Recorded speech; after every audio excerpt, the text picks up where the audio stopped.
bespoke radio for the masses. Headline edition, July 8, 1947. The Army Air Forces has announced that a flying disc has been found and is now in the possession of the Army. If the game is rigged, change the game. Game changer.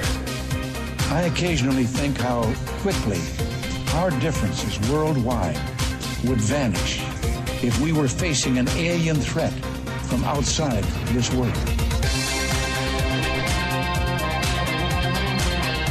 This is Fade to Black with your host, Jimmy Church, on the Game Changer Radio Network and KGRA, the Global Radio Alliance. I need your help to get to the year 1985. You're listening to Fade to Black with Jimmy Church on the Game Changer Network. Yeah. Fade to Black. Bespoke radio. For the masses. Yeah, today's Monday. September 19th, 263 days into the new year. Just 103 days left. As always, we are live from a bunker somewhere in downtown Burbank, California. And I would like to welcome everybody listening all around the world, all across the United States. Hither and thither, to and fro, back and forth, up and down, east and west, north and south, far and near. This is Fade to Black. For KJCR, the Game Changer Network, and KGRA, the planet. I'm your so humble host, Jimmy Church. I'm humbled today. How y'all doing? Yeah. All right.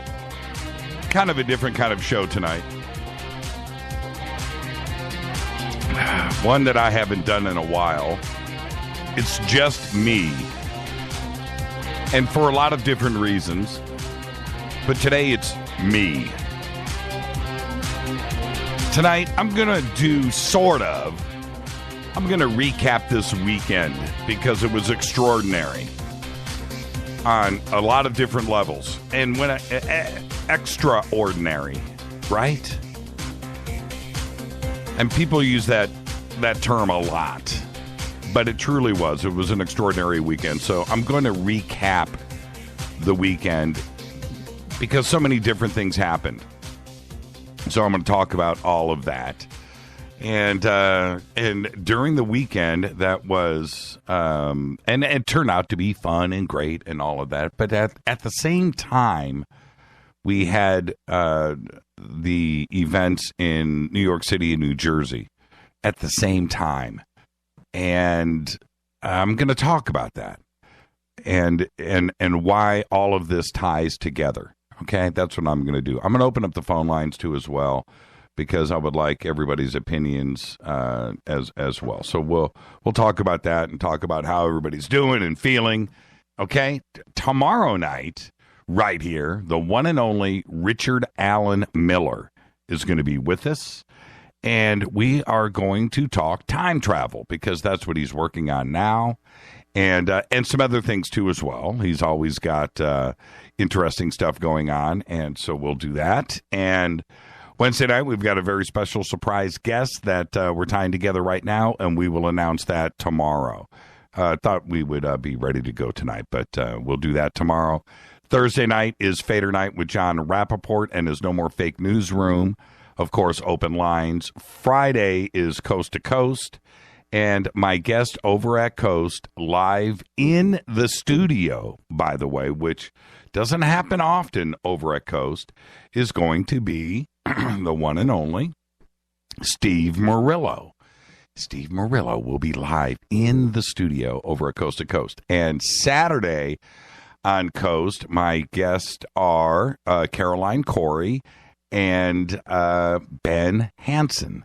And so that's a full week ahead of us here. So it will be all Jimmy all the time throughout the United States.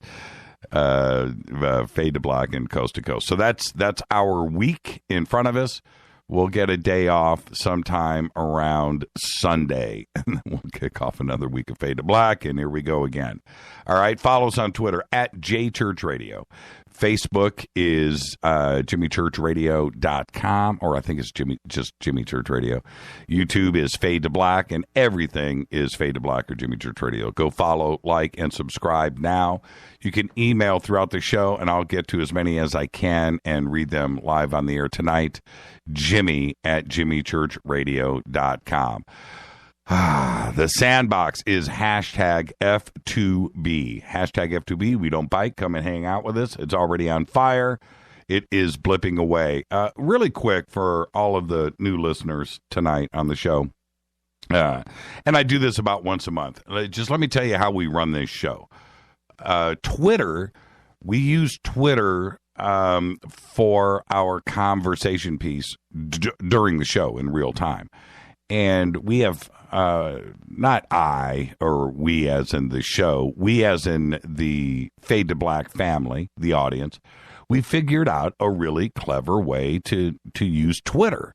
And Twitter isn't really used like this anywhere else, but we figured this out on our own. And this is what we do. This is for the new listeners. Go and download TweetDeck. It's TweetDeck.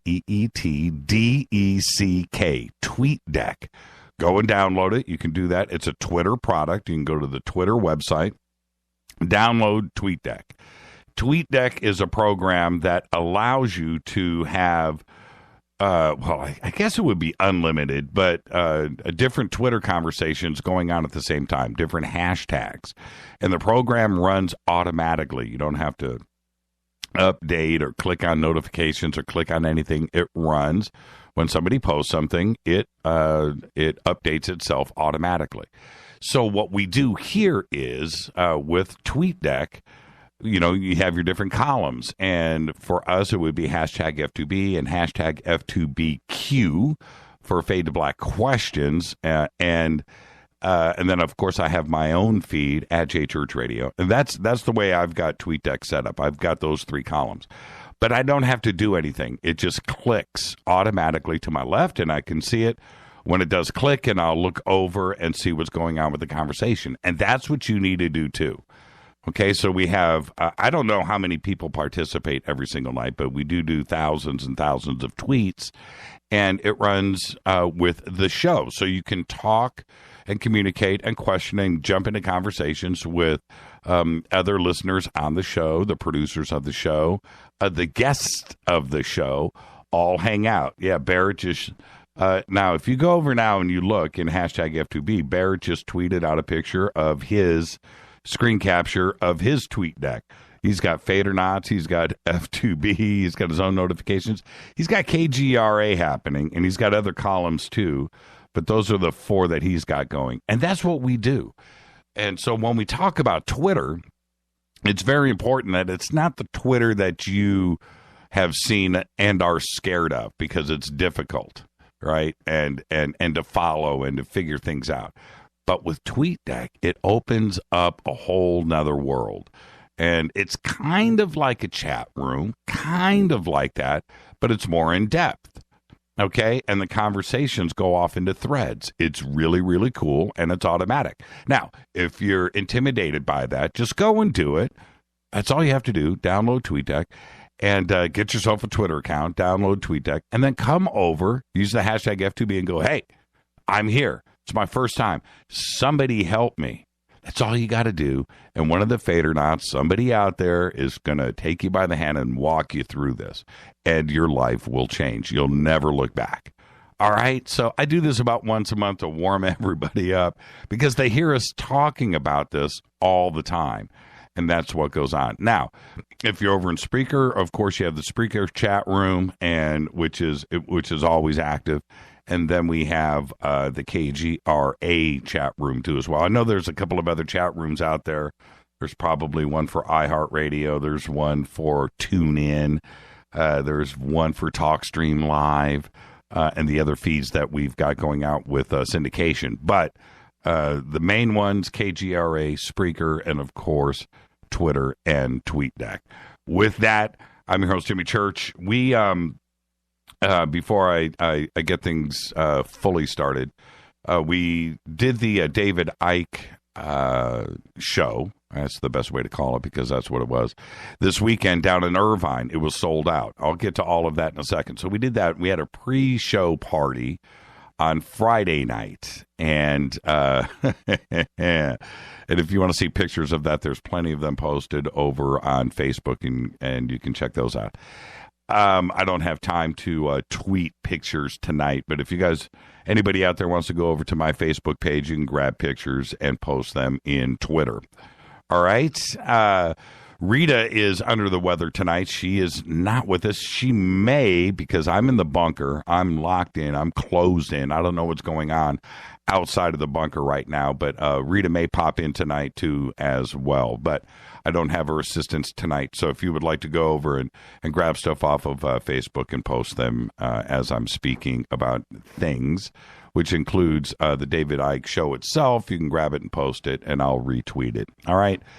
Plenty of Fadernauts out there know how to do it. Now, if you would like to go see David Icke, he's got one more show in the United States, and it is this weekend up in San Francisco at the Craneway Pavilion.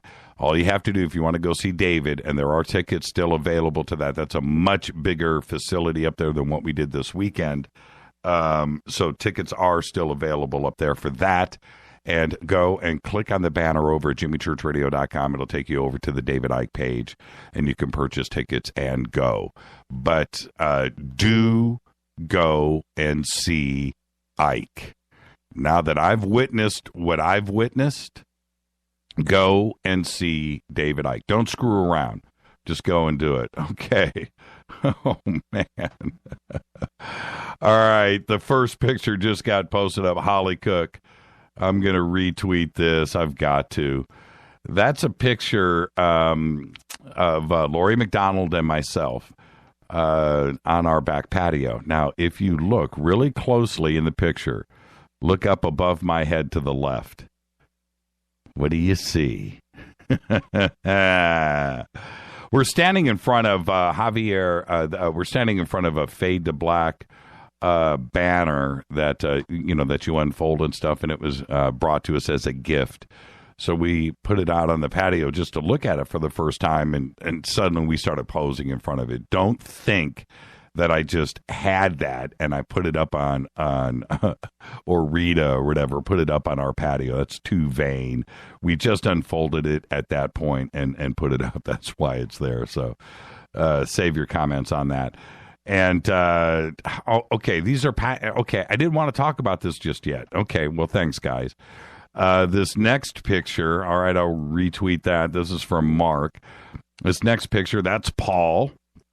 It's a solid metal cast little gray alien, and that thing weighs about 75 pounds. It's no joke. That thing is humongo, and yes, it is now in the bunker, prominently displayed. But that thing weighs a ton. That's why that's the look on my face is, holy crap, I got to carry this thing. This next picture is from Bob. This I'll retweet this too as well. I'll say this about the event. They were really cool with us there at the event, and they put all of us, the Fadernauts and everything. Some Fadernauts didn't come and find me, so they didn't get the seats. But anyway, they put me in the front seat on the aisle, front row in the middle. So David got to look at my fat face for 10 straight hours, sitting in front of, and in back of me, and you can't see this, but in back of me, the room is standing room only. It's 1,000 people, no empty chairs, everybody lined up on the back row. Truly standing room only event. It was absolutely packed to the rafters. And they could not have fit any more people in this room.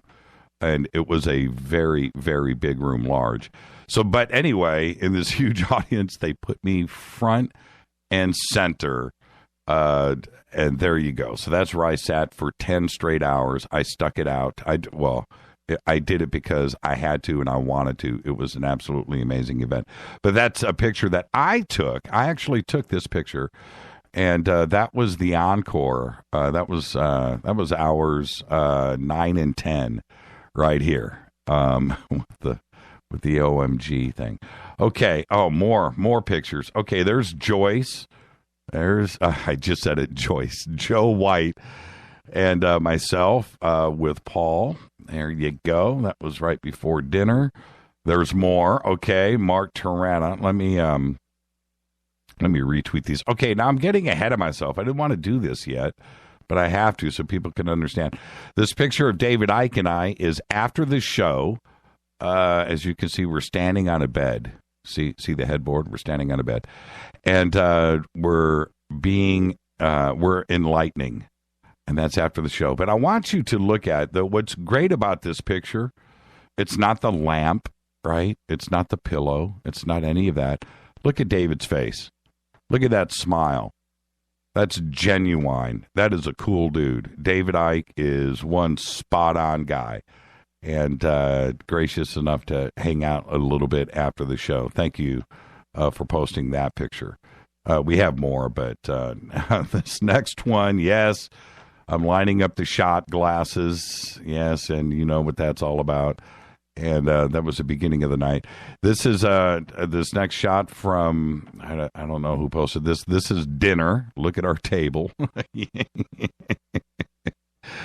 Oh, man. So there's Joseph. There's Lori and her husband, Wayne. There's Javier. There's Karen causing trouble. There's Rita. There's Joe. There's Lisa. There's Holly. There's Mark. And there's Nurse Nancy. And that was our get-together pre-show party. Okay, so that'll get a retweet, too. Okay, all right. Now, enough of this. What is this picture here? Yeah, I think I took this one. No, I'm in this one. Just more shots. That's all I have to say. That's our pre-show party. Okay, and I'll get back to these later because I'm getting a little sidetracked in the show. But that was our Friday night. Okay, and what was cool about that? Okay. Let me get back through. See, I just got sidetracked. That's what Twitter does, everybody. That right there is what Twitter does. That's why you need to get a Twitter account. Come over and hang out with all of us. All right. Let's see. Life Change Tea. I'm going to have Ronnie McMullen on the show tomorrow night. He's going to be here and do a drive-by, and Ronnie will be here tomorrow. I was going to have Ronnie on the show tonight, and there you go. Okay, Life Change Tea. Just go to getthetea.com. Mention Jimmy when you order, either over the phone or online. You will get free shipping on your order. Go to the specials page and check out Ronnie right there. Also, Studio Dome and their Fade or Not special hard shell case packed with a portable stereo Bluetooth sound system. That's right, stereo and Bluetooth go together. TWS, True Wireless Stereo Bluetooth technology. 2 speakers, $129 in a hard shell case. Use the promo code JCRTWS when you order, and you will also get free shipping. That is the best deal on the net anywhere. Go Beckley Teppy. All right. Happy birthday to today. Lita Ford is 58 years old. Lita Ford. Jeremy Irons today is 68. Batman's own Adam West, the OG, today is 88. Twiggy is only 67. 2 best movies, Club Paradise, Blues Brothers. Enough of that. Nile Rodgers today is 64. Great producer, great guitar player, great songwriter. David Bowie, Let's Dance, end of story. All right. Fade or fact? No, I didn't. You know what? I'm going to move on. Tonight, I'm going to do a full recap of the weekend that we had with David Icke. We're going to talk about what happened in New York City, New Jersey. I'm going to take your phone calls. We'll post some pictures, and we'll do all of that. Tomorrow night, Richard Allen Miller is here. We're going to talk time travel. Thursday night, John Rappaport and his No More Fake Newsroom. And this weekend, I'm over at Coast. Friday and Saturday. Friday is Steve Murillo live in the studio over at Coast. So that's going to be great. And it's open lines on Coast on Friday nights. So Steve is going to man the phones with me with no subjects, open lines on Coast with myself and Steve Murillo. It's going to be cool. And then Saturday is Caroline Corey and Ben Hansen on Coast with me. All right. Okay, so back to the events of the weekend. So what we decided to do, and this is kind of crazy because doing who posted this? This is amazing. Yeah, that's me getting the kebabs ready in the kitchen. Oh, Karen posted this. Okay, so Karen took this picture. All right. Yeah, so the dinner was kebabs. And, man, these are amazing pictures. This is Karen, too, as well. You can see this is Rita. Okay, getting stuff ready in the kitchen. Thank you for posting these, Karen. And Karen does nothing but take pictures all weekend long. That's what she does best. Back to, so our thing was kebabs. So we did a full-on Armenian, Russian slash Mediterranean meal for everybody. But kebabs was the menu, and we did a ribeye and chicken. But it was a full-on pre-rock show party. And, back in the day, when those rock concerts were events, right? No matter who it was. Pat Travers, right? Pat Travers, I said it. Ted Nugent. When you were going, the Cars, when you were going to that rock concert that weekend, at your local arena downtown, you had your pre-show party, right? And that's what we did for David Icke. Can you believe it? That's how big this event was. And so we had all of these guests from out of town that were coming in for the show. And we did a pre-show party. And we went full on. We went full on with the food, with the drink. Sat around and had some of the most amazing conversations that we've ever had over at the house. And that's how big this event was. For a bunch of grown-up adults like this to act like this for what is now a concert for us. This is a special event, and we were so excited and so geeked up for it, and to get everybody together was extraordinary, and the atmosphere, the excitement, this pre-show party was something that you could reach out and touch. We sat around, we talked about Ike. It was a geeked out party, for Ike. And I can't stress that enough. Now, the event like that, if you have a pre-show party, the question is, was the Ike performance all that? Was it worth it? Was it worthy enough to have all of these people come in from out of town and cook this food and prepare and do all of it? Was it? It absolutely was. For everybody to get there at 10 a.m. 10 a.m. Lights went down. Ike comes out on the stage at 10 a.m. This is not going to end until 10 p.m. And I, myself, Jimmy Church, sitting right there in the front row, is asking the same thing that everybody else is in that room. Is this really going to go on for 10 hours? Does he really speak for 10 hours? What can he speak on for 10 hours? How does he not run out of gas? How are we going to survive? How do we go to the bathroom? How do we eat? How are we going to pull this off? It's 10 hours. 10 hours of speaking, 12 hours of commitment, 10 a.m. to 10 p.m. It just doesn't compute.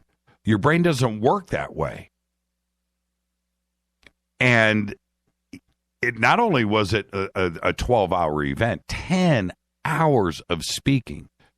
Okay, so you have 4 segments. Opening, you have 1, 2, 3, and 4.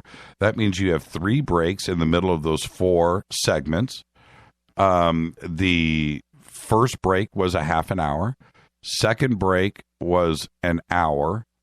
And or was it the opposite of that? No, it was 1 hour break the first time for lunch. And then 2 half-hour breaks after that. Man, I can't even remember. And that's how it's laid out. You rush out of there, you go to the bathroom, and you clear your head, you grab a coffee, and you turn around, and you head straight back into the madness. It was extraordinary. The breaks, I'm going to say a couple of interesting things that I thought happened because I was listening to some of the comments, was when I would walk out and I would see other people, you got to take a break. You got to stretch your legs. You got to get up. You may be missing 5 minutes of hike, but you have to. You've got to go do that. And walking outside and listening, some of the people that were out there were going, I've heard some of this before. I'm out here taking a break. All right, that was not the atmosphere that was going on there. Of course, you were going to have people outside saying that, but what you had inside, if I walked out and I saw 10 people standing outside, you had 990 still sitting inside, soaking it up.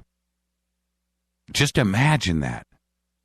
Put your mind around this for a second. We're talking about 1,000 people sitting in chairs, listening for 10 hours on a 12-hour commitment. You can't do that anywhere. You can't sit through any seminar, a sales seminar, or this, or that. You cannot do it. It's impossible. And I saw it go on.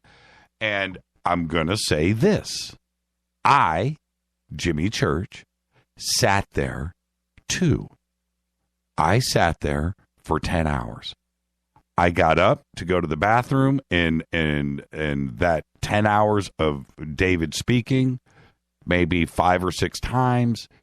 Out of that 10 hours, I saw 9 hours and 45 minutes of it. I missed 15. I sat there and I listened to every word. I was mesmerized. And coming away from that, and especially after the last segment, part number 4, that David Icke is a genuine person that is concerned about you, us, humanity, this earth. He has a message of love, and he really drives that home. He is one of the most misunderstood, misrepresented people out there that does this kind of thing. Everybody wants to talk about the reptilians and the Queen Mother. That is not what Icke is about, people. That is not what Icke is about. Sure, he said it, and sure, he meant it, but that is not what he's about, and that's not what this presentation, out of 10 hours, you know how many times he mentioned the reptilians if I added up the time? A few minutes. Okay? It was a minimal, it's not what the presentation is about. The presentation is about you and I being ourselves and getting along. And he drove that point home. And if you can make it to the Crane Way and you can get up there and get it done, go to San Francisco, I would do it. I would not miss this presentation. Do yourself a favor. This is Fade to Black. I'm your host, Jimmy Church. Tonight's guest is me. Yeah. Why? Because I have to. This is Fade to Black. I'm your host, Jimmy Church. More with me right after this short break. Stay right there.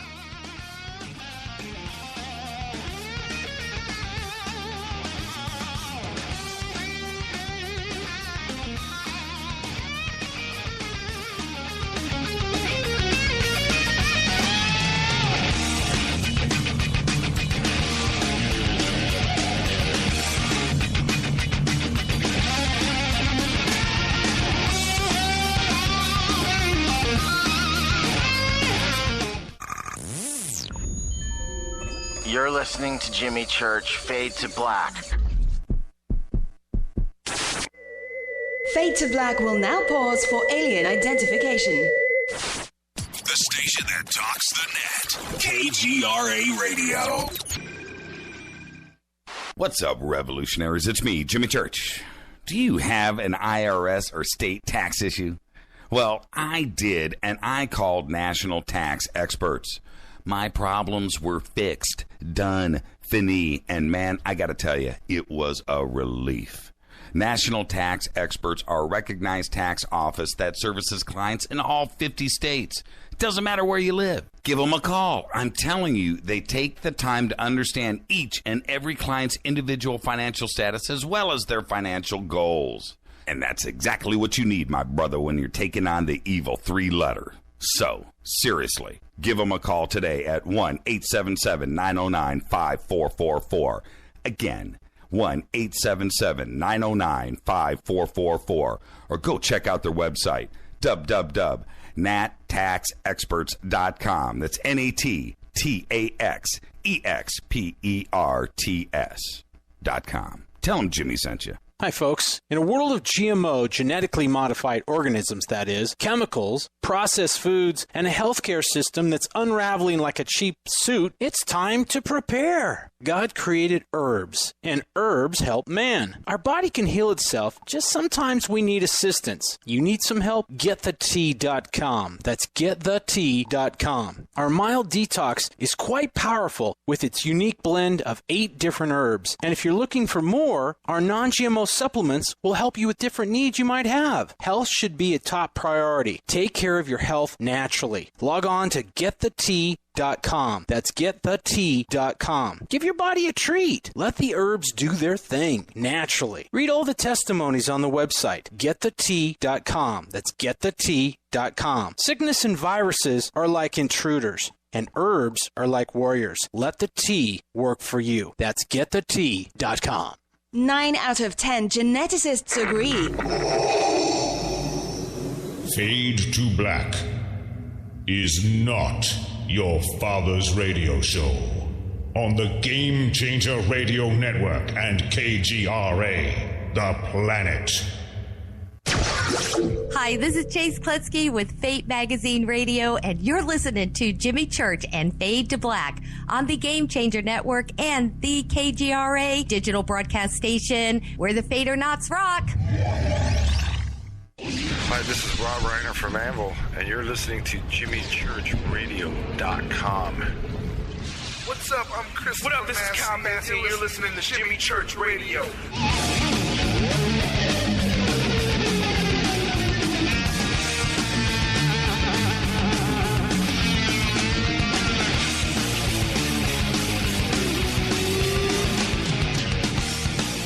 Welcome back to Fade to Black. I'm your host, Jimmy Church.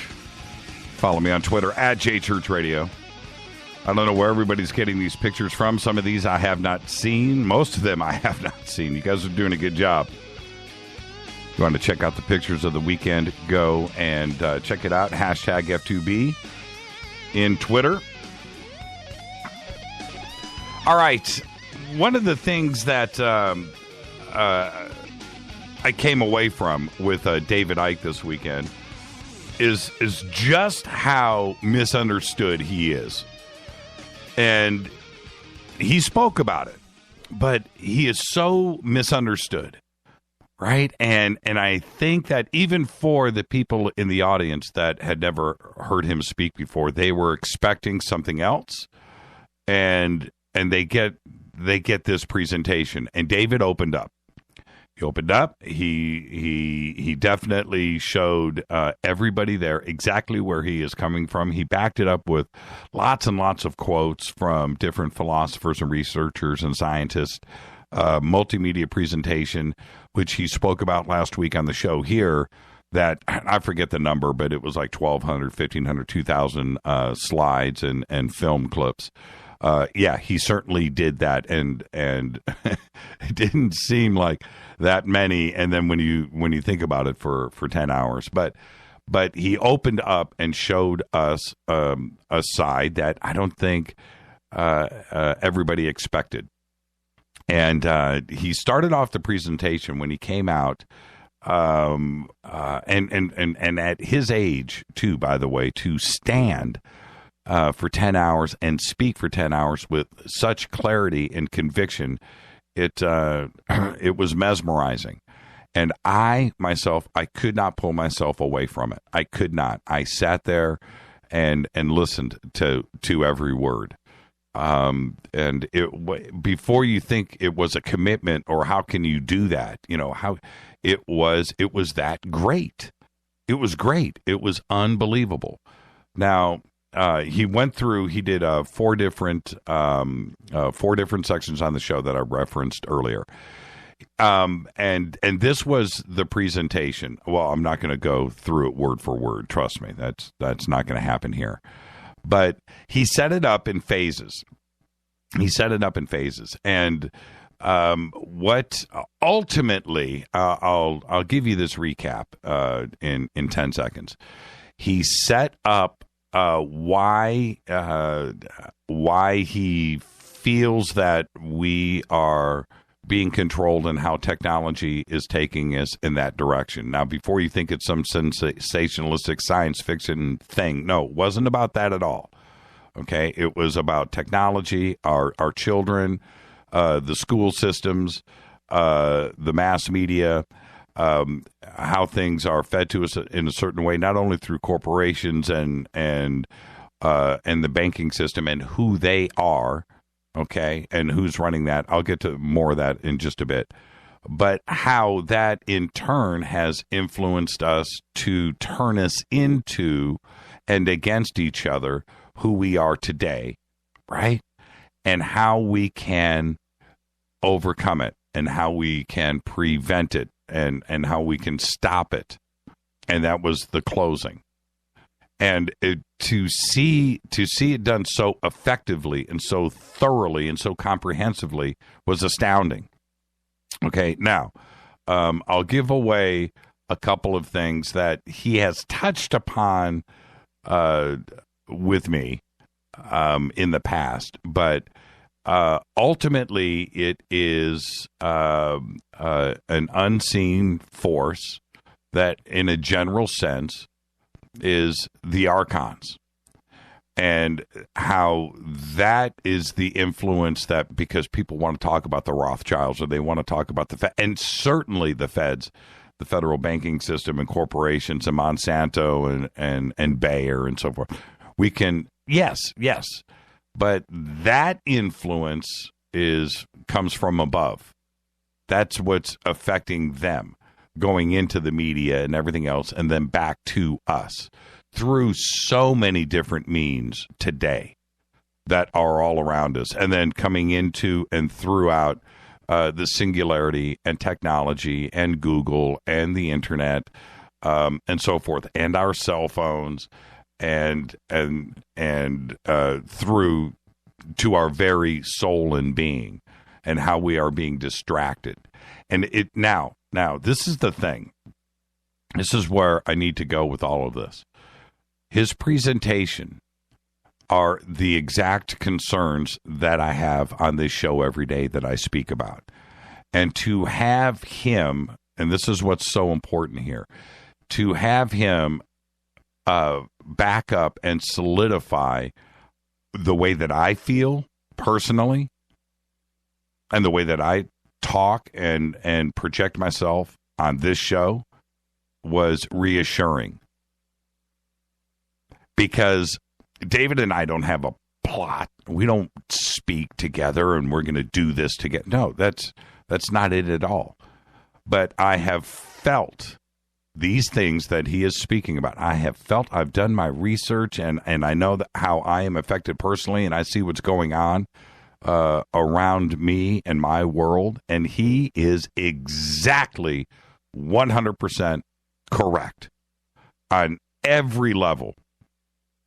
Every level. If you can get to the Crane Way this weekend in San Francisco, you need to go to his presentation. You've got to see it. I wish in my heart of hearts that he could speak in every city in America right now, in the United States, and do 50 of these.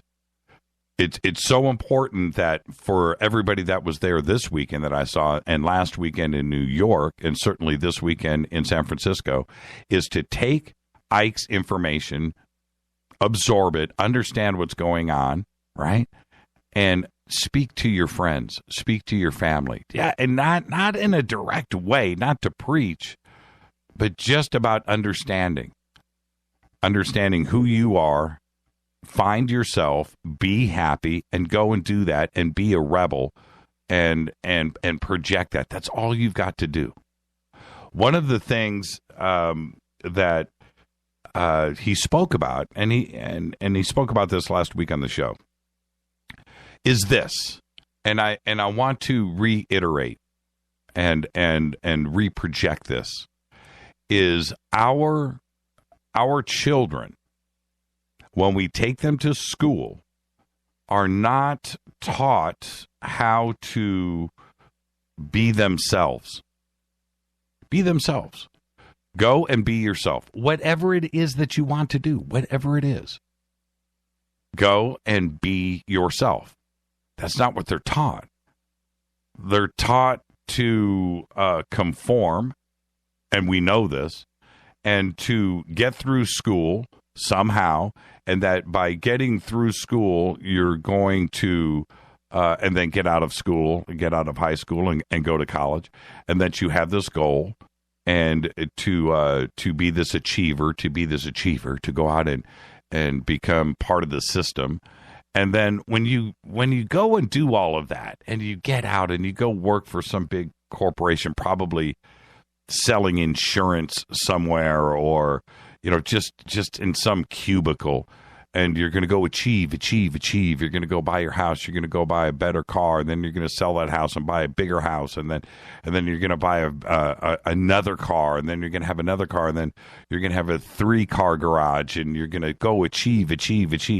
And then you're going to get to a certain point in your life. You're going to be 30, 40, 50 years old, and you've gone as far as you can go, and you're going to look around and go, what was this all about? What was this thing all about? I haven't achieved anything. I haven't done anything. Sure, I have the house and I have the car, but what have I done for humanity? What have I done? What example have I led for my kids? What have I really done? All I've done is fed the machine. I haven't done anything. When I started out, when I was 5 years old, I wanted to be a poet, a songwriter. I wanted to be a painter. I wanted to be a pilot. I wanted to do that. And I'm not any of those things. All of those dreams that I had, everything that I wanted to do and just go out and do that, I didn't do any of that. I didn't. I'm selling fake money. I'm selling insurance.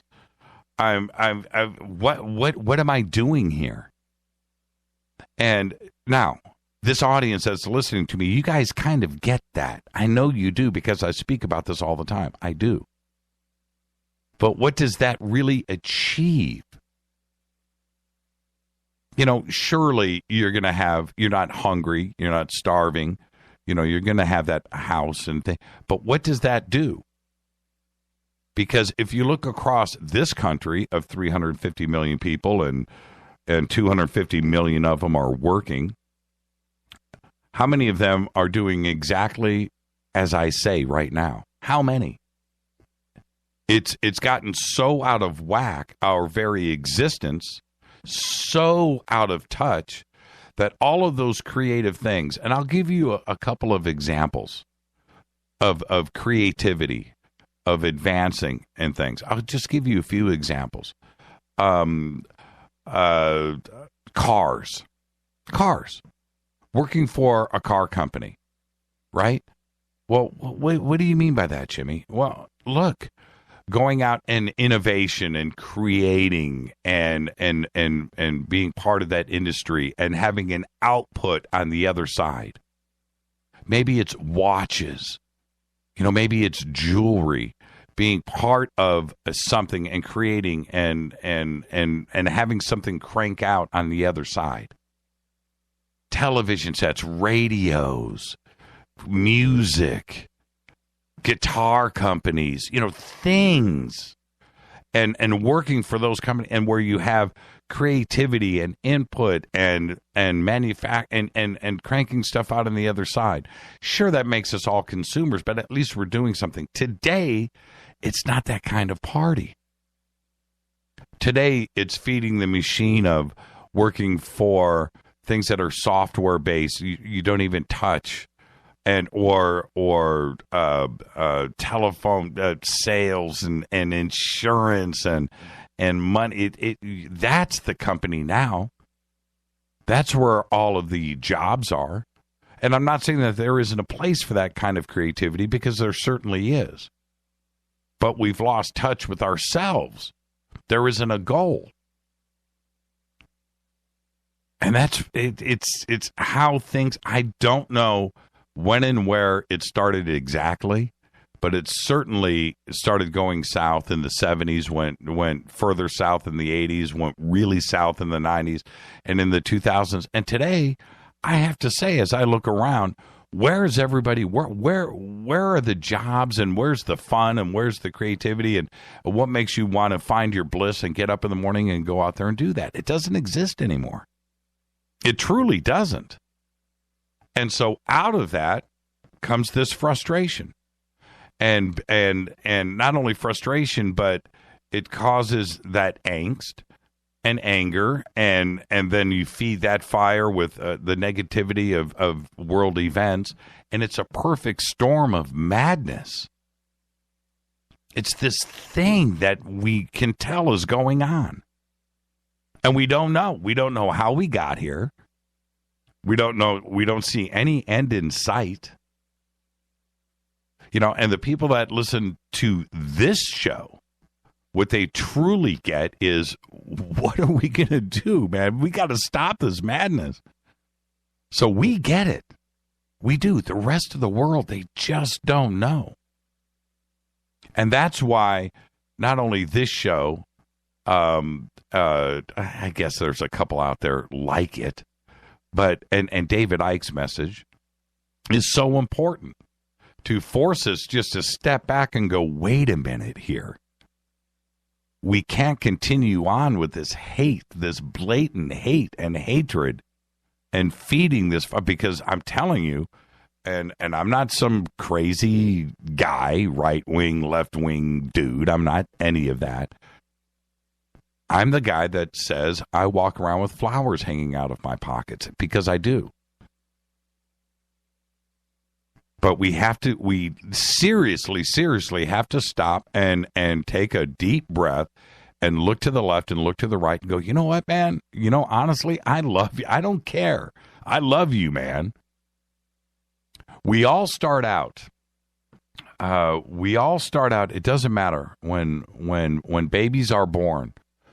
Okay, we all have the same very consciousness. It's a clean slate, right? It's a clean slate. Skin color doesn't matter. We're all conscious beings. And somehow we are taught, and I don't know why this is, but we are all taught that we're different. But we're not. We're just simply not. And I don't see those things. I don't see religion, and I don't see skin color, and I don't see attitude. I don't do that. Not in my world. And I know that all of you hear what I'm saying, but where does that change? To the point where, as we grow up as adults, you don't like somebody because of their skin color or their religion, they're wrong. Where does this start? So I do want to be part of that message. I do. And all of you get that. When somebody says, hey, church is all about himself. He likes to hear the sound of his voice, and he's here, those are people that don't get it. They're not listening to the show. They don't listen to the message. They don't know anything about me. When I hear, and one of the, if anything hurts me at all, that gets to me, is when people don't know anything about me, do not know, nothing, never met me in person, never hung out with me or talked. They don't know anything about me, but they want to say that I'm this, and this. I'm part of the agenda. I'm part of this. I'm a shill. They don't get. They just want to say that because they've heard my name. But if anybody out there ever walked a day in my shoes, which is going back to this very party that Rita and I had on Friday night, if you come over and you can ask anybody that has ever spent time with Rita and myself, spend some time. You guys know I am exactly who I say that I am. I'm exactly that guy. I do I literally have flowers hanging out of my pocket. I literally love life. And I have nothing but hopes for the future. But I go through this weekend and I listen not only to David, but then I pick up my cell phone and I didn't want to do it, but I did. And I click on CNN. Nobody at this conference was talking about it because nobody knew. But these bombs are going off in New York. And just blocks away from where Rita and I were staying. Rita and I stayed on West 31st between 6th and 7th, and that first bomb in Chelsea went off. The second one didn't, but went off between 6th and 7th on 23rd, a couple of blocks away in Manhattan. And so we knew the area. We knew what was going on. I'm reading them. I'm like, what? Here we are talking about humanity and oneness and one love and let's stop this madness. And then this stuff is going off in New York City with some deranged guy that is unplugged, unhinged, and doesn't know his left from his right, where he actually thinks that he needs to go out and do this to people. And then it's fed again, and the fear comes back in. One of the best parts about my life that I enjoy is this thing about disconnecting from mass media. I was speaking to somebody today in some bigwig in the broadcast radio business, and we were talking about this exact thing. And this person said to me, he goes, Jimmy, how can you speak about the mass media when you truly are the mass media? How can you go against the grain? You're fighting against. I said, you know what? But that's exactly the point. Somebody needs to start standing up and speaking about this. That does have the influence. That does have the audience reach. That can affect people. Because if I don't, who else? Who will? So I'm okay with that. And so for the negative people out there that want to say those negative things about me, they've never walked a day in my shoes. They've never spoken to me personally. They don't know me. But I'm telling you here, right now, I practice what I preach. I am who I say I am. And with this show, I will do just that. And listening to Ike this weekend drove that home for me. I am not off of the mark. I will not change, and we will continue doing what we do here. We will continue to spread the word, spread the message, and be positive and be cool. There's no room in my life or on the show for schmoes. There's no room for it. And one of the things that I'm brilliantly proud of is you, the audience, because when anybody comes into our circle, comes into our little universe and tries to be negative, they get run off. It doesn't work. They don't have room here. And you guys get that. And I am so proud of it. Because there just isn't, they try, it just doesn't work. I come from a place of intelligence. I call myself a doofus often. I do. And the reason why I do that is because I truly feel stupid. I do. Because there's so much out there to learn. I just want to learn every single day. That's what I want to do. I want to learn.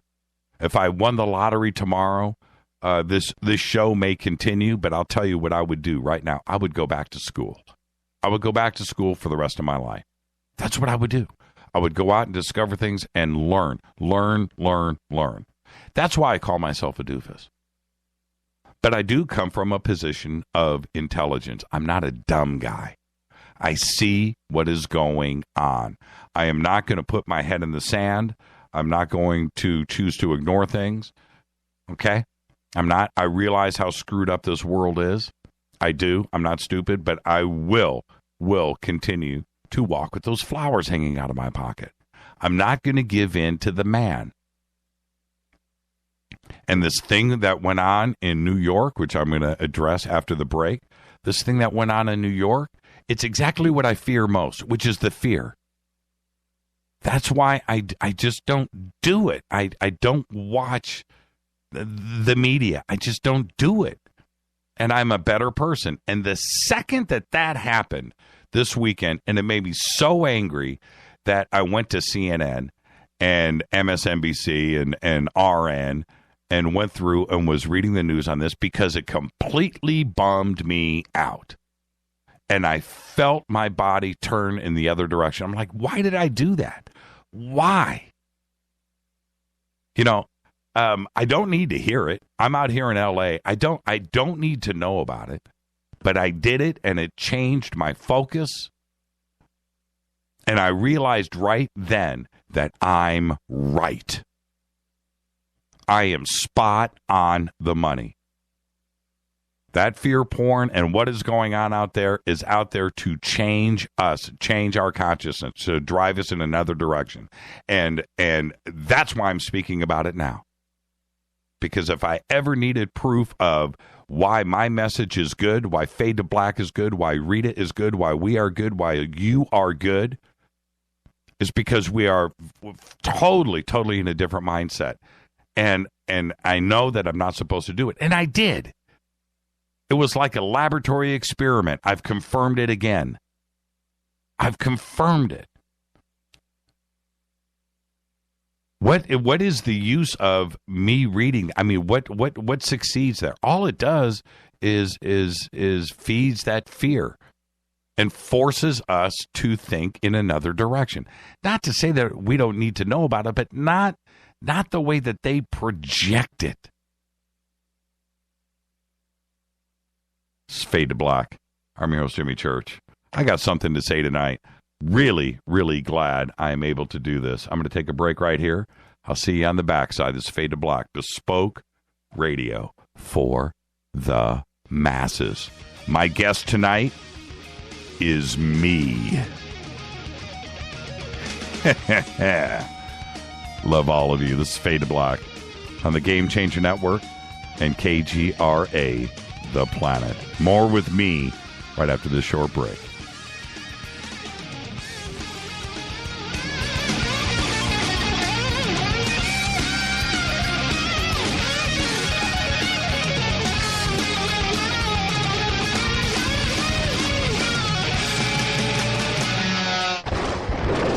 This is Fade to Black with Jimmy Church on the Game Changer Radio Network and KGRA, the Global Radio Alliance.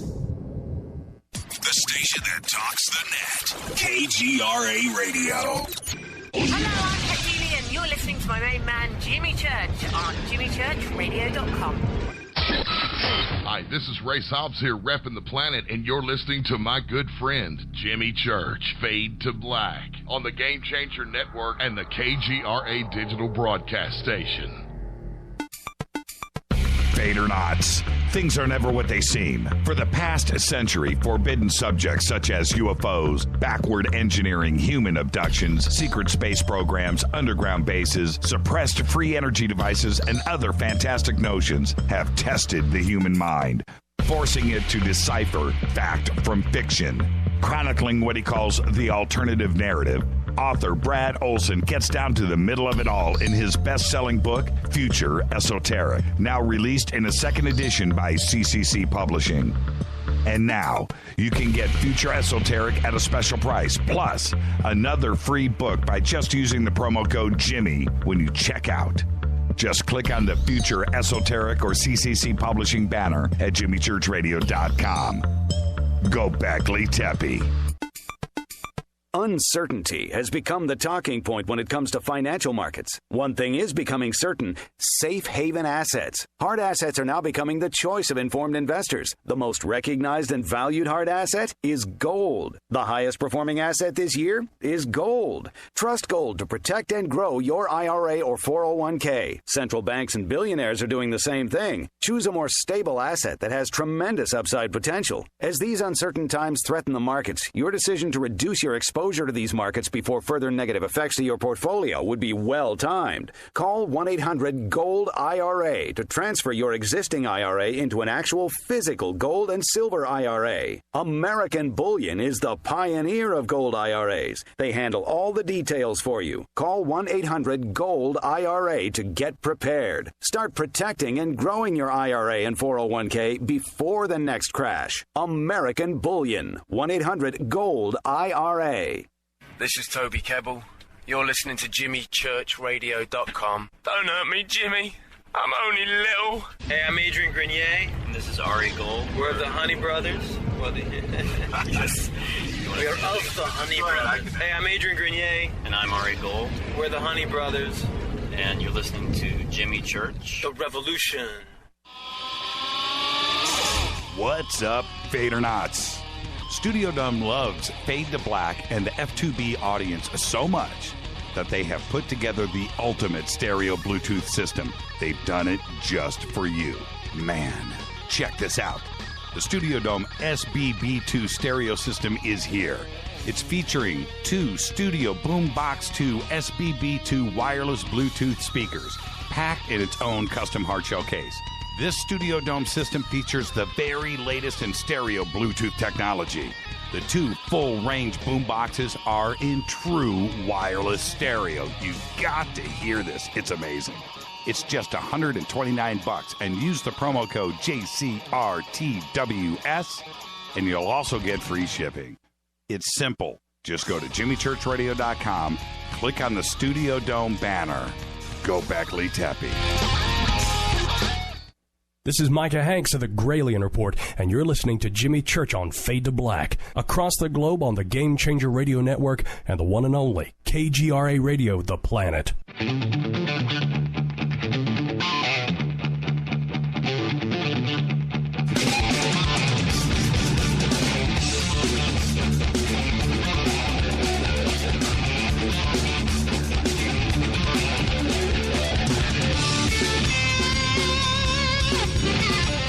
Welcome back, Fade to Black.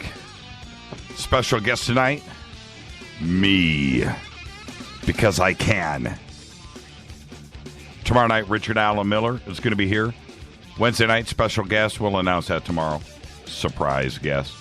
Thursday night, Fader night, open lines all night long. Friday, I'm over at Coast, and my guest will be Steve Murillo. And what's really cool about that is I get to have Steve in the Coast studios. Just like here at the bunker. Over at Coast, I'm by myself. As you can imagine, from 10 p.m. till 2 a.m. in the morning in a huge, huge high-rise building, right? In the middle of this huge complex that is iHeartRadio. And all of the studios and the network center that is there feeding the world. It's this huge complex building, and it's empty, man. I am there. No cafeteria, no passing people in the hallway. Hey, what's up? No. I am completely alone there. And so to have somebody in the studio with me at Coast and having that be my dear friend Steve Murillo, taking calls and stuff, it's going to be really cool. And it's something that just doesn't happen over there. And I was able to pull that one off. So that'll be cool. So do not miss that Friday night. Steve and I are just going to sit there and yap. And, and the rest of the world is going to get introduced to our good friend, Steve Murillo. And then Saturday night, Caroline Corey and Ben Hansen are my guests over at Coast. And I wanted to bring Caroline back because, first off, she's never done Coast. But I thought that the show that we did a couple of weeks ago here on Fade to Black was amazing. And I think she's got a really good message and really good research. And I really, really want to revisit all of that with Caroline. And Ben Hansen, we're going to be talking about the mass media. We're going to be talking about the way that they treat the alien agenda. And that's what we're going to converse about on Saturday night over at Coast. So it's going to be a great weekend, great week here on the show with all of you. All right. So back to, I want to visit a little bit what happened in New York. And there's a reason why we need to talk about this tonight. And I'm going to open up the phone lines. Let me actually do that now. Okay. All right. Phone lines are open, 323-825-5045. I want to know how these events have affected you out in New York, and if they affected you the way that it affected me, because here we are, just came off of, and I needed to set the tone for everybody. We just came off of a Friday night with friends, no news, no nothing, food, drink, conversation, amazing. Everybody that was over at the house, Rita and I had the best time ever. Just ask Karen. We had a great time. And we go and we're just in this mood. We're in this zone, and we get down to Ike, and we're just everybody there and all old friends getting together when we're going through this, and bam, this thing happens in New York. And it threw me off my game.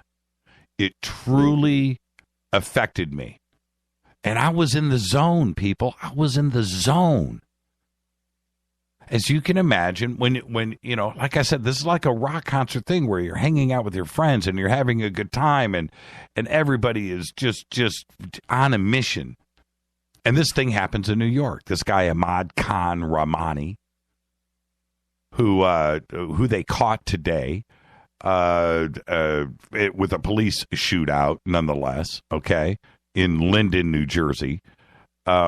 I find that, although, now I need to emphasize here, I have not watched the news. I haven't heard the talking head pundits. I haven't heard the terrorist experts. I haven't heard the Trump position on this, or the Hillary position on this, or the right or the left, or the MSNBC tasteless vanilla middle. Haven't done it. Won't, by the way.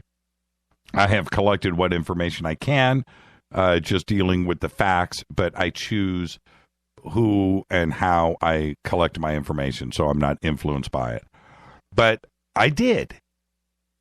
This thing hit, and I was like, you've got to be kidding me. And it totally threw me off my game. I had to, when I had first, this is no joke, when I had read the headline, and I read a few lines of it, and it was so strong. The influence on my mind was so strong that I turned to the people that I was standing there with, and I was like, I got to get back to Ike. And I turned right around, and I got back in, and I sat down and focused on Ike. I had to get back into it. It was that strong. Now, as the weekend unfolded, and it turned out that he was, suspected of the bombing Saturday in New York City and at Seaside Park in New Jersey, and was connected to pipe bombs found around in Elizabeth, New Jersey, and the way that he was caught, it seemed like that he was caught pretty fast. Now, with that, caller, stay on hold right there. I'll be with you in just a second. It seemed like he was caught really fast. And the conspiracy side of me started leaning into it. Was like, dude, how did they find this guy so quickly? How did they know who he was?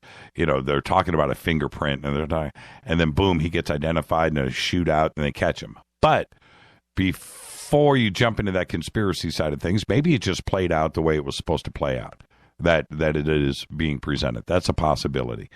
The curious thing to me is he wasn't killed. They actually got somebody alive, which never happens, right? Before people start talking about false flags, and it was this, it was that.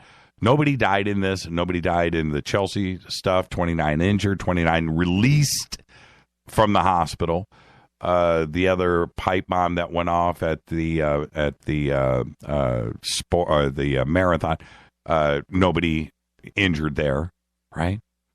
So it didn't play out the way that these normal false flags, so we can ignore all of that for now. Let's put that on the back burner. And then I thought that he was caught a little bit too quickly. But is that just, did it happen the way it was? This guy said he was watching CNN on his computer, across the street from the bar that he owned, saw the guy's face, looks across the street, sees this guy sleeping in the doorway of his bar, calls the police, turns out to be him, shootout, boom. But he wasn't killed. So that's interesting, too, as well. Let's go to the lines. Hi, you're live on Fade to Black. Jimmy, good to hear you having your own show on yourself, man. Now, who's this? This is Dan Lopez, formerly Spiritual Warrior. How are you, Dan? I am well, my friend. I am well. Listen, you're talking about New York and the incidents that are going down over there. I lived there for over 38 years, 40-some-odd years before I broke out of there because it was just too much. And this is the whole thing. You got the whole mass media and everything like that, and they're all generating all of these stories.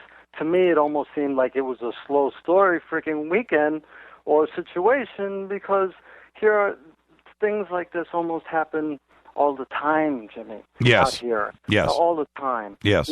Because I went and I reached out to a bunch of friends of mine who are still out there, and sure enough, they're like, what's to tell? There's nothing to tell. Because stuff like this, it's almost a given that there's a nutball somewhere. Always has been. I mean, remember the Son of Sam days? Well, you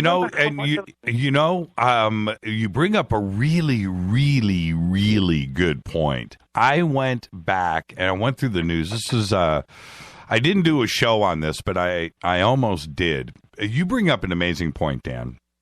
I went back and started looking at mass killings, right, in the United States. Just looking them. And there was one event when I was a kid. There was, and this was in the early 70s, mid-70s, early 70s. This guy went into a McDonald's in California and killed everybody at the McDonald's, right, with a machine gun.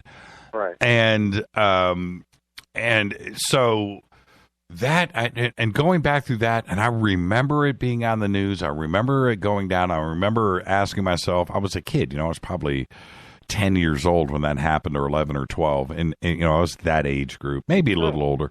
But I want to say it was in San Ysidro or, somewhere near San Diego. Mm-hmm.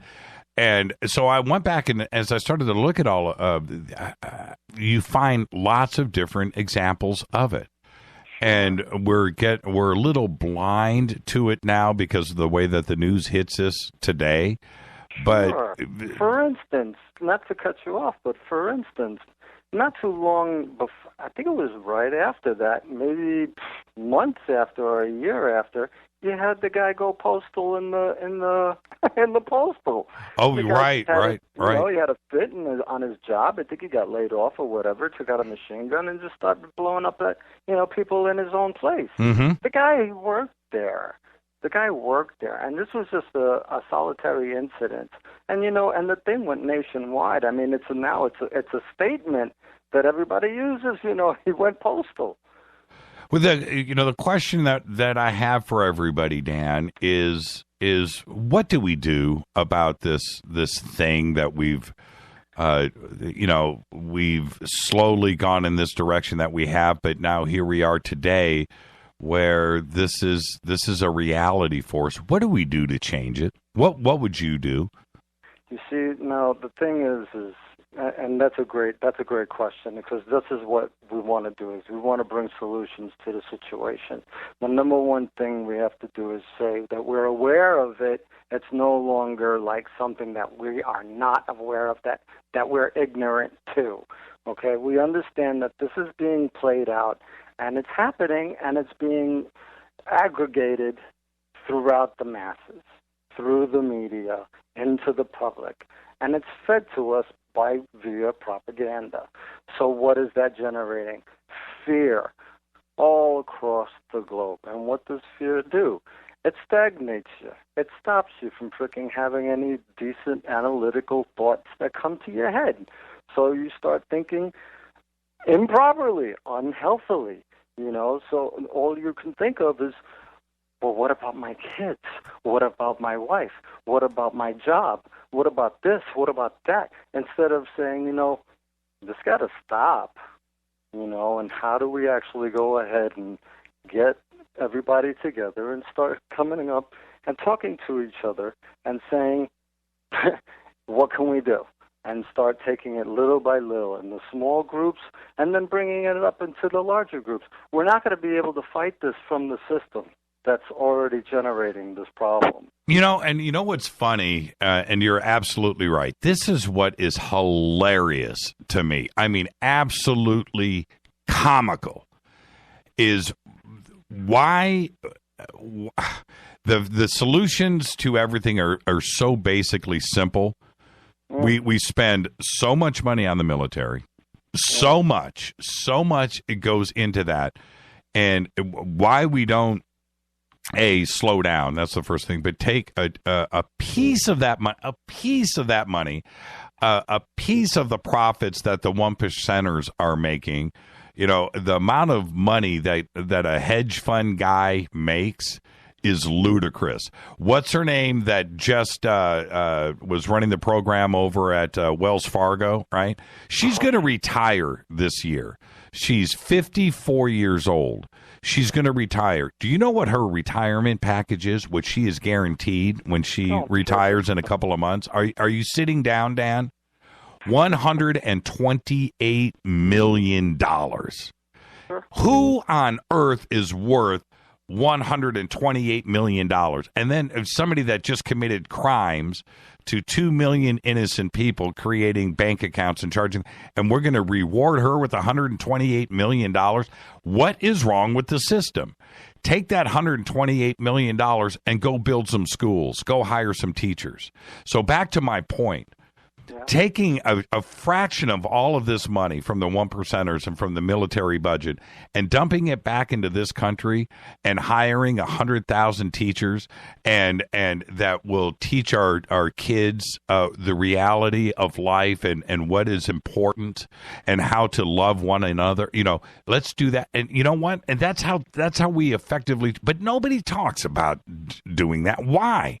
Why is our military more important than our children? Why is our military more important than education? Why is our military more important than health care? Why is our military more important than the homeless situation here? Somebody Why are explain. The government factors more important than our children. You just hear about that craziness going on in Michigan? Yes. Where they said the parents.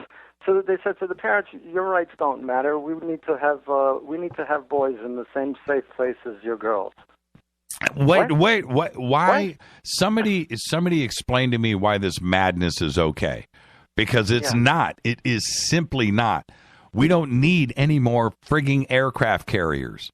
We don't need more fighter jets. We don't need more of that stuff. We just don't. We don't. I don't get it. And look, I'm not some liberal guy, man. I'm not some dude. I'm not. I'm not Governor. I'm not Governor Jerry Brown, man. I like to party more as much as the next guy. I like to have fun just like the next guy. I like breaking the law. I like doing things unconventionally. I'm not any of that, man. I'm all for owning a V8 car with a big-ass American motor and burning up gas and going out there and having fun. I am. So don't even think that I'm like that, because I'm not. But the point is, to me, how can world dominance and a military and going out and killing people be more important than our children and teaching them how to love and be creative and going out there and changing the world? How is that more important than that, or our homeless or health care, our roads, this kind, I just don't get it. I don't understand. And we need to start somewhere. We really do, Dan. Yeah. So right across the board, Jimmy, I'm with you right across the board. It's just something that needs to be addressed. And the thing is that, you know, we have a lot of people that are blessed who are older than us, who are the bridge that we came from, okay? And it seems like we're the bridge that we know what it was like. Oh, you say something wrong to your elder? Forget about it. Today, yeah, it's a different story. But we seem to be the bridge between those days and what's coming up today. And if we walk through life with blinders on, we're not going to be able to teach our kids how to get out of this mess that we obviously cannot seem to get out of. Yeah, you're right, Dan. And I'll tell you something else. When I hear kids today, there are people that that actually tweet or send me email on this show that I know how old they are, right? They're kids. And want to say, you know what? Why I can't listen to this guy, you know? And I'm just like, wait a minute, this guy's got 50 years on you, pal. That's exactly what you need to be doing is listening. You know, you don't know it all at the age of 21, 22, 23, 24. You think you do. I was 24 once, and I thought I was the smartest guy in the world. And it took me 25 more years to find out what an idiot I am.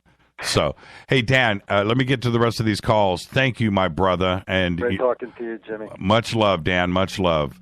Enjoy the rest of the night. You know I will. Thank you so much. Hi, you're live on Fade to Black. Hey, how you doing? This is Bill. Hey, Bill. Bill, what's up, man? Hey, I was just curious on the David Icke thing that you went through this weekend. Did he touch on any of the stuff about it's time, you know, for people to get off their knees and be human instead of, you know, following some imaginary thing? Did he touch on any of that? I'm not too sure where you're going with that, Bill, but It's not a loaded question. No, it's not a loaded question. No, Bill, I'm not understanding you. What do you mean follow somebody? Okay, David has some of his presentations where it's time for humanity to get off of their knees and realize you're humans and quit following false gods, you know? No, he didn't. No, he didn't talk much about that at all. He got a little bit into religion, but it was very slight. His message was definitely about our children and finding ourselves and loving everybody and stop looking at color or race or religion and just try to get back to what is real, which is finding happiness in ourselves, whatever that is, whatever that happiness is. It doesn't matter. If you want, it sounds like wonderful. It sounds like it was a wonderful. I can't wait till I get a copy of it. To be able to watch it and see it. You know. Yeah. I'm in the sticks. I'm northern Missouri, and it's just like in the sticks. I'm nowhere. Well, if I can, when I find out if there is stuff available, I'll let you know. All right, fair enough. Oh, that'd be great. Did he touch on how the socialism or anything about that? A little bit. Hold on for a second, caller. I've got somebody else on the line here too. I'm sorry. Yeah. I'll wait. Hey, Bill. I'll address all of that right after the break. All right, my brother. And I will post if DVDs get available. I'll let you know. I'll let everybody know. Great. I'd love to have it too, man. It sounds great. Yeah, it was amazing. It truly was. Thank you so much, Bill, and we'll see you tomorrow night on the show. Hi, you're live on Fade to Black. Hi, Jimmy. How you doing? I'm doing good. Who's this? This is Bev. Oh, hey, Bev. How are you? I'm doing just fine. You know what really bothers me about these bombings is that they were done in September, and the anniversary of 9/11 was this month. I thought about that too as well. I was trying to see if there was, in my own mind's eye, if there was some kind of connection or correlation. And if that was the case, well, they missed it by 7 days. So it just shows you what a doofus he was. But yeah. And the other point is, he needs to go. Well, he won't now, but he needed to go back to pipe bomb school because he definitely blew that, and his intention. He failed. That's done, and I can only imagine what his time in jail is going to be like. But again, thank God he failed. Well, yeah, thank God that he failed. I'm just so done with the negativity. I used to be. I definitely had this vibe. 20 years ago, when somebody would get convicted of rape or murder, and I'd be just like, man, you're gonna have a rough time in jail, man. I just hope you get abused. And although there's some part of that is true, and retribution and getting even. It's also part of the negativity, and you have to think about how somebody was raised to have him turn out to be who he is, because you don't start out that way. You just don't. You don't start out that way. What is happening throughout the world that somebody grows up to find, that this guy, if everything is true here about him and who he is as a person, this guy is sitting in his apartment building pipe bombs. What is wrong? What is fundamentally wrong here?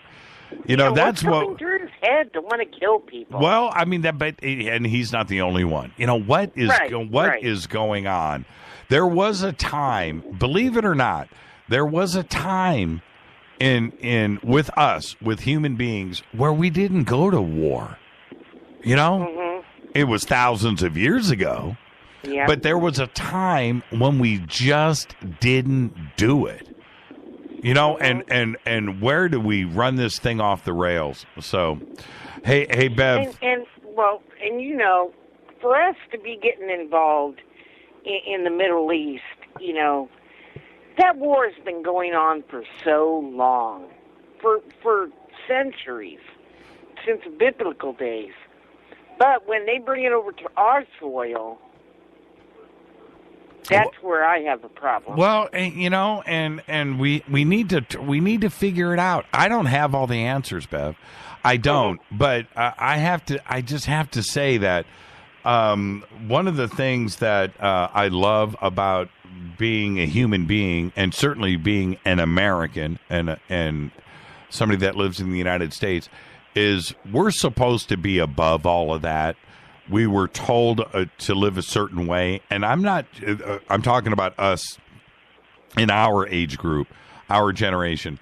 Today, the kids today that are reading this stuff, and their faces are in their cell phones, and they're disconnected from reality, that now they're being taught something else.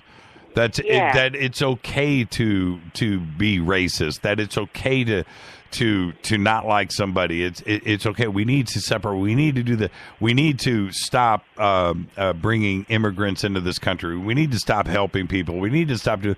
It's so wrong. And that I don't know. I don't know how to change it. I don't. Mm-hmm. But certainly fundamentally we need to stop thinking that way, and that'll change. Hey Bev, you ran me right up to a break. I got to take a break right here. Thank you for the phone call, Bev.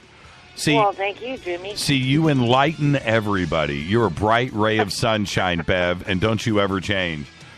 I won't. All right. We'll see you tomorrow night. All right. You have a good night. Love you. Yeah, love you back. This is Fade to Black. My guest tonight is me. This is Fade to Black on the Game Changer Network and KGRA The Planet. I'll be right back.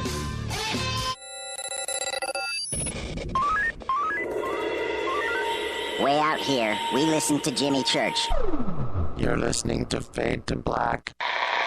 All Always on the edge of the hottest alternative talk. Jimmy Church with Fade to Black. KGRARadio.com. ¿Qué tal, mis amigos? Yo soy Mario Carson, el tiburón, y los invito para que escuchen a mi buen amigo Jimmy Church Radio. ¡Claro que sí!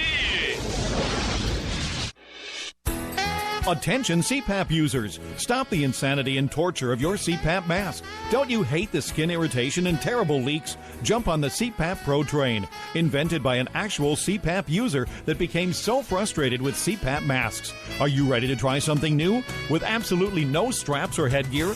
Go to nomask.com and get the best night's sleep ever. Free to Medicare patients. Go to nomask.com. That's NOMASK.com.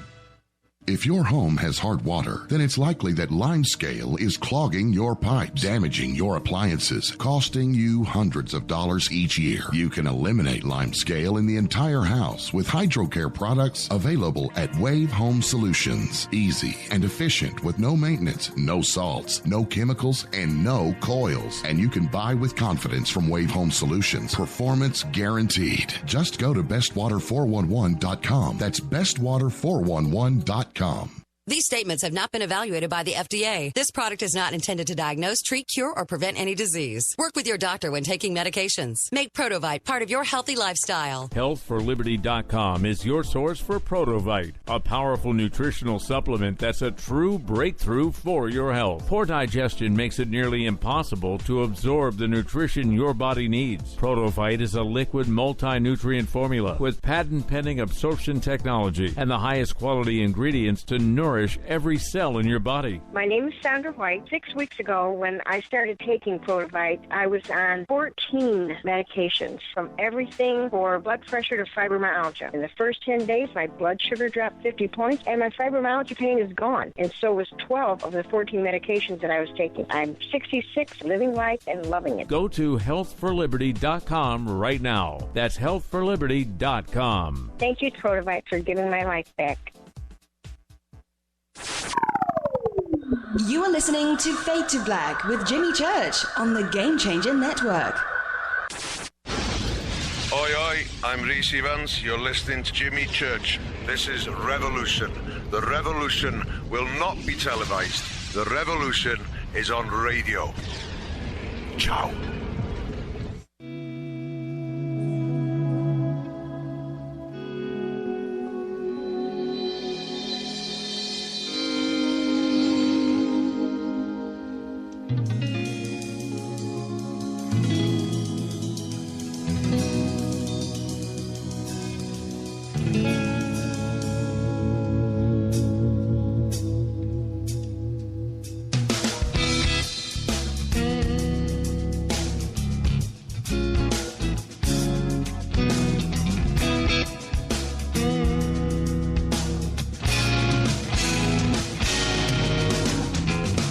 Welcome back to Fade to Black. I'm your host, Jimmy Church. Our special guest tonight is me. Once in a while, I have something to say. You know, I do this show. I interview guests. I learn. But I'm always asking questions, right? I never talk. Sometimes I got to let it all out. I want to share this with you. Check this. This is like some of the coolest news ever. A human skeleton has been found on the famed Antikythera shipwreck. Yeah. And the 2,000-year-old bones could yield the first DNA from an ancient shipwreck ever. The first time. I would have thought that they pulled this off before. Now, this is back a couple of weeks ago on August 31st. Investigators made the groundbreaking discovery, a human skeleton. And it was buried under a half a meter of pottery sherds and sand. And they're hoping to pull off a feat never attempted before. DNA analysis on someone who has been under the sea for over 2 millennia. How crazy is that? Love the Antikythera mechanism. First computer ever. Whatever happened to that technology? That's the crazy thing. It kind of went out and was distributed around, but that was never advanced. You know, it's a crazy thing. Gears doing that 2,000 years ago. Let's go back to the phones. Hi, you're live on Fade to Black. Hey, Jimmy, this Yeah. is Allison. Hi. Hey, Allison, how are you? I'm good. How Can I pick your brain? you can. Good luck What with were that, you but Well, you just glossed over this subject of the archons that you and David talked about, and you just kind of one sentence, and it's okay. yeah. You know why? Because I didn't want to give away David's presentation. Right? I want people to go and see it for themselves. I don't want to. I didn't want to give away the secrets. But the way I'm going to let you finish. Okay, I'll let you ask the question. But I didn't. Out of respect to David, the dang presentation was so brilliant and so effective, and the way that he put it all together, it was just man, you can't argue with this. You can't argue. You can't argue with this guy. You just need to sit and listen, And you know what's something else before I'll let you get to your question. I was walking around, and because I was sitting right in the front row, every time that I left, I had to walk past everybody, right? And then I had to walk past everybody coming back in. But this is what I did, is I was looking, and everybody had notepads out, right? Everybody. I mean, notepads. And you know what was funny? They were blank. They were blank. Because everybody was just listening. It was rapid fire, real deal stuff coming at you. You couldn't write. I had a lady that they had brought in some, special guest lady that they brought in and sat next to me for the second half of the presentation. And she sits down and she takes out her notepad, and she sat next to me for 4 hours. She didn't write one note. One note. Didn't write. She had her pen in her hand. She had the notepad there. You couldn't. It was coming at you. It was coming at you rapid. Light speed. Yeah, it was. Okay, so back to your question about the archons.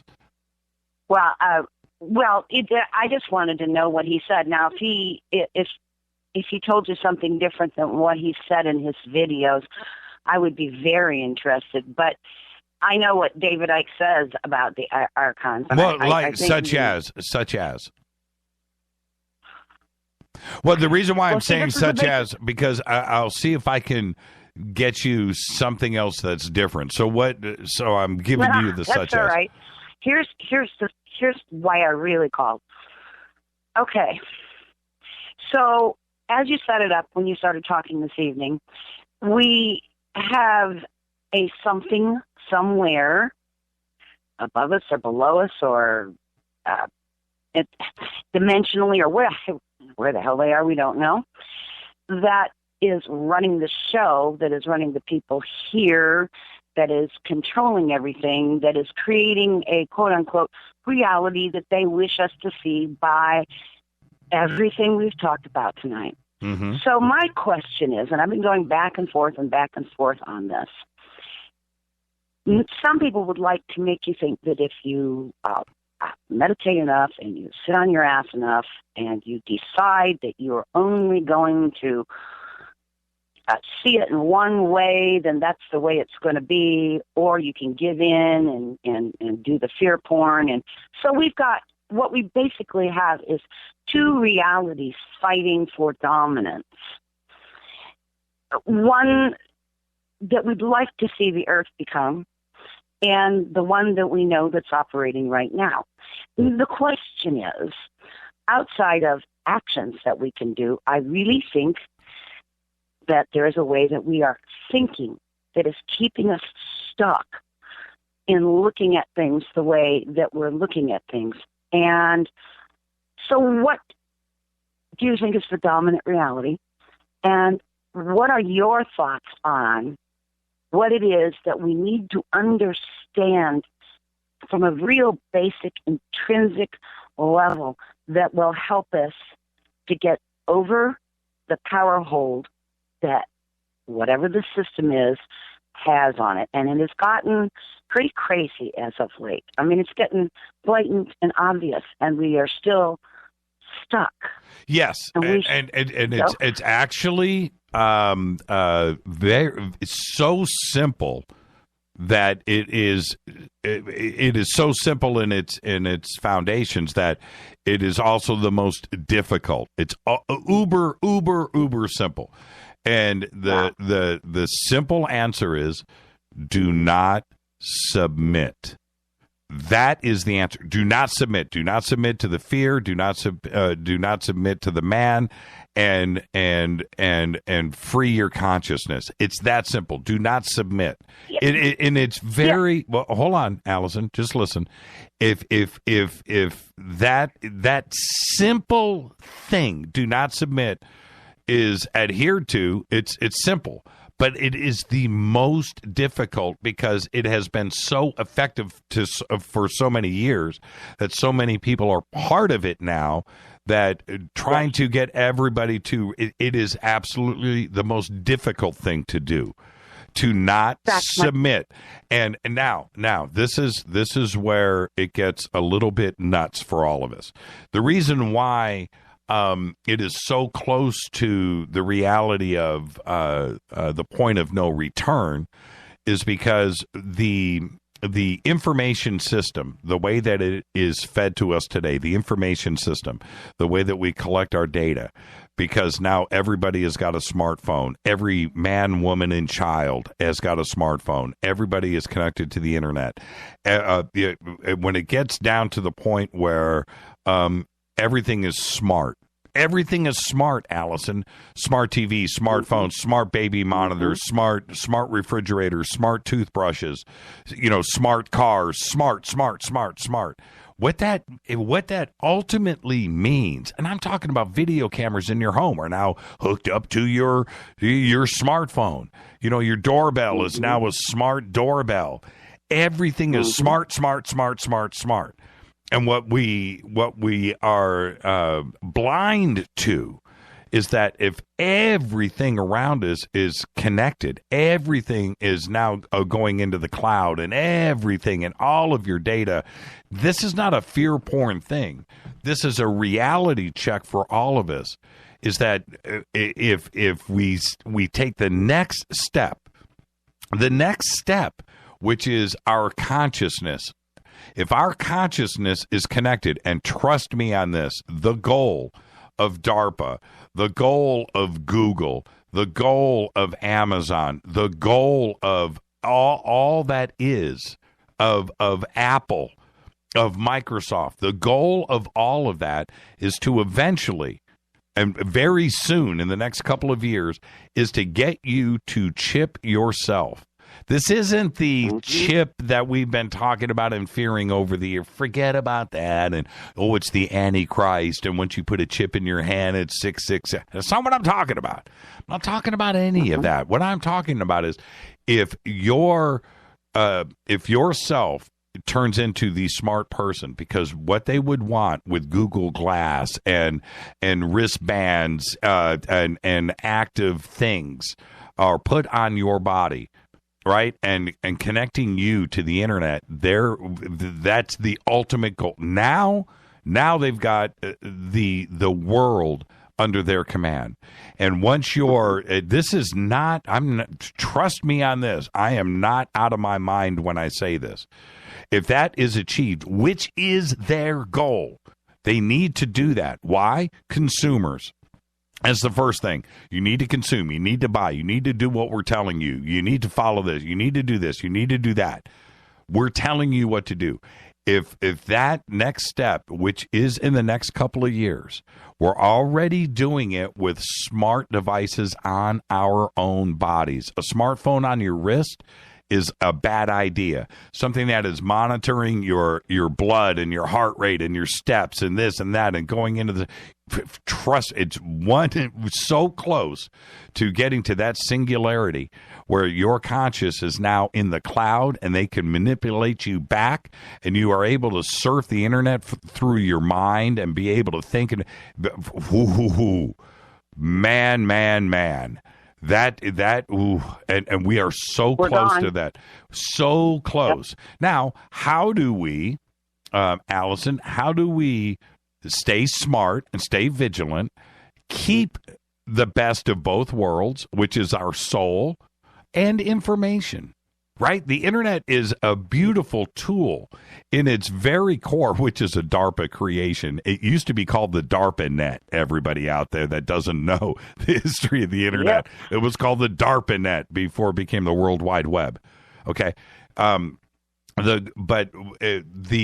freedom of the internet allowed the sharing of information, which wasn't their intention from the beginning. But so if we are able to separate the best of both worlds, keep ourselves, stay disconnected, and use it for information, use it for me speaking to you. That's a good thing, right? That's a part of the internet that's pretty cool. YouTube, believe it or not, that's not what they intended. But now the alternative media and the truth seekers out there have been able to use YouTube for good things. There's bad things on YouTube. There's bad things on the internet. There's bad things in magazines when you go to the magazine store. Have you noticed the recent invasion of the alternative media? It's gotten very blatant because now the alternative media that we like to think that we could get decent information out of, we can't anymore. Well, yes. Yes, and the answer is yes to that. And I'll tell you why. The alternative media, not all of it, but there is now has been a rise in the facade of the alternative media. Not the alternative media, the alternative media's fake representative, okay? That's what we're referring to here. That is seeing money. Okay? Now that's exactly right. They are. But it's also being used. It's also being used very intelligently by those who would like to confuse the situation even more. Of course. If you don't think that the CIA has got alternative media websites up right now that are 100% CIA, I'm not some conspiracy tin hat theorist here freaking out. No. The CIA right now has got thousands of alternative media websites out there, and that are spreading disinfo. But that's part of it. Yes, certainly, Allison. You need to figure out who's real and who's not. Obviously, I am not and never have been a member of any agency. Okay, so that's not what is happening here. But the other part of it that you are referring to, I'm going to say this directly. There are alternative media websites out there that are fake, that the more sensationalistic the story that they create, that they make up, they're getting clicks on their website and advertising revenue, and then they turn around and spin that off into some crazy video on YouTube that they throw ads on, and they are doing it merely for money. That's it. And they're ripping everybody. They're ripping the good guys off. I mean, like you and David Wilcock and Linda Moulton Howe. They are putting a new face on their videos.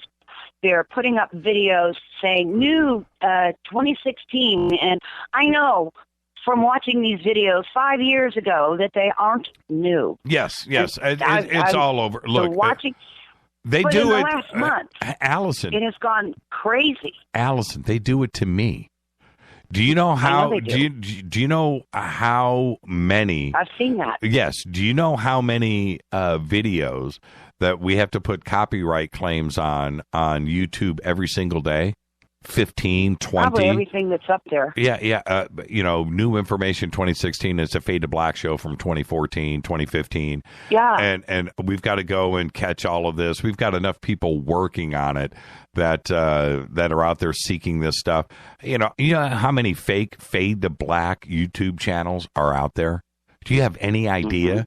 And so we're in it's a constant thing every single day, submitting So I think this it's stuff. very interesting that they're fighting the war on that side of it now too, even much more than they used to, because things are heating up, and just realize that information is great, but then you're dealing with whose reality are we talking about here once again, and what is right and what isn't right. For instance, there are a couple of main alternative websites out there, and one gentleman who likes to report on the financial situation of the world, who have claimed that Hillary Clinton has died. And then there are a couple of other websites out there that are talking about the failure of her third clone. And these are people, and oh my God, I mean, this. Well, that's what. Guy, but that's exactly my point. They're trying the more sensational stuff that they can make up. Yeah, but this guy isn't. This guy has been hardcore alternative reporting and really well respected, and that showed up on his blog today. Yeah. And I'm like, excuse me? Yep. Yeah. That'll be the last time. It would be the last time you visit his blog. Well, interestingly enough, I couldn't believe my eyes. And so here we are in this quandary, and this is what I'm talking about. Okay, yes, I am sovereign, and I hold my consciousness dear. Trust me. Boy, do I ever, because I fought hard for it. But when you are trying to make sense out of what is being done and how it's being done and why it's being done, and you're out there and you're sifting through scads of stuff, whose reality are you looking at? Yeah, and yeah, absolutely. So that's why I wanted to know more about the archons, because I would love to get my hands on one of them. There you go. Yeah, man. That's all I had to say. Thank you for the call, Allison. You are the best. Thank you. Be safe out there. All right. Hi, you're live on Fade to Black. You're live. Hey, Jimmy. It's Josh. Hey, Josh. How are you? Hey, doing all right. It's been a minute since I called in. Your wisdom, I need to... what your thoughts are on, or what those green eggish goblets of goo spit up in that. I'm missing what you're trying to say, Josh. What's up? The green goblet goo that she was drinking. Talking about Hillary Clinton. Oh, man, Josh, I know you're saying something important, but your phone is completely breaking up. I'm going to call you back. Okay. I'm going to call you back. Bye. Okay. I have no idea what Josh was trying to say there. Back to Allison's point. Look, there's a fine balance here that we have to consciously try to figure out, and that is how to separate what is good about the internet and what isn't. Also, the cloud and the effectiveness of what is going on. We are told that the cloud is the future.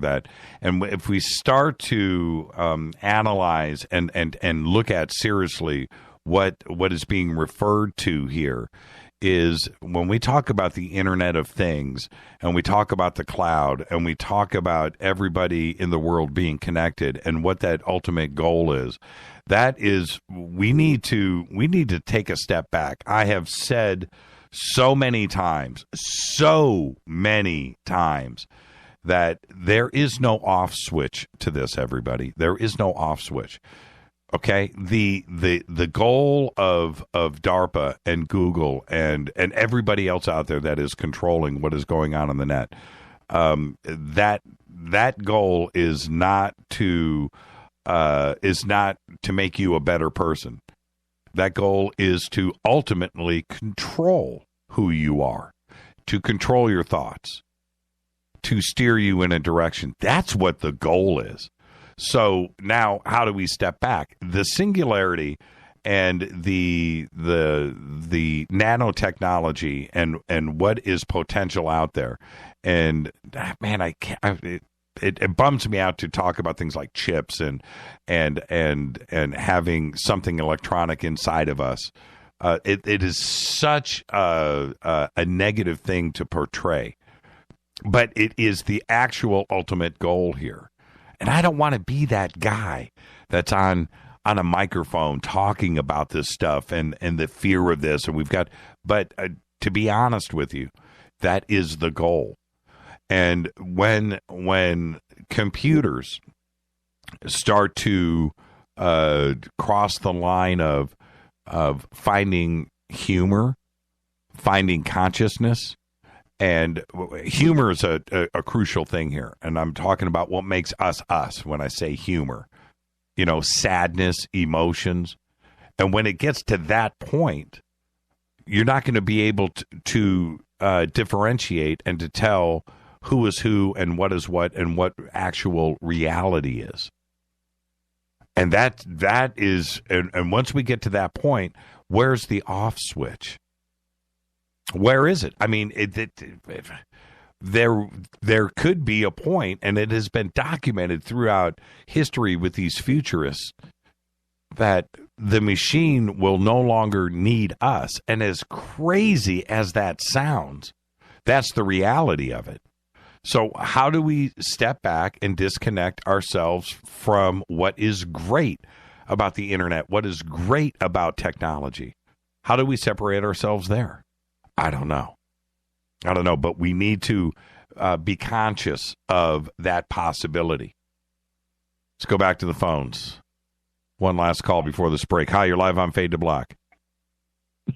Hello, this is Gabriel. Hey, Gabriel. How's it going, Jimmy? It's going good, man. How are you? Pretty good. It's an interesting night. I mean, it's definitely a lot of interesting topics going on. But I know it's right about to be break, so I just want to drop one little kind of comment. I won't hold the line. But I think, you're talking about how we need to find the divide between what technology will help us and where it will hinder us, and where it kind of destroys, our society, quote unquote, in certain ways.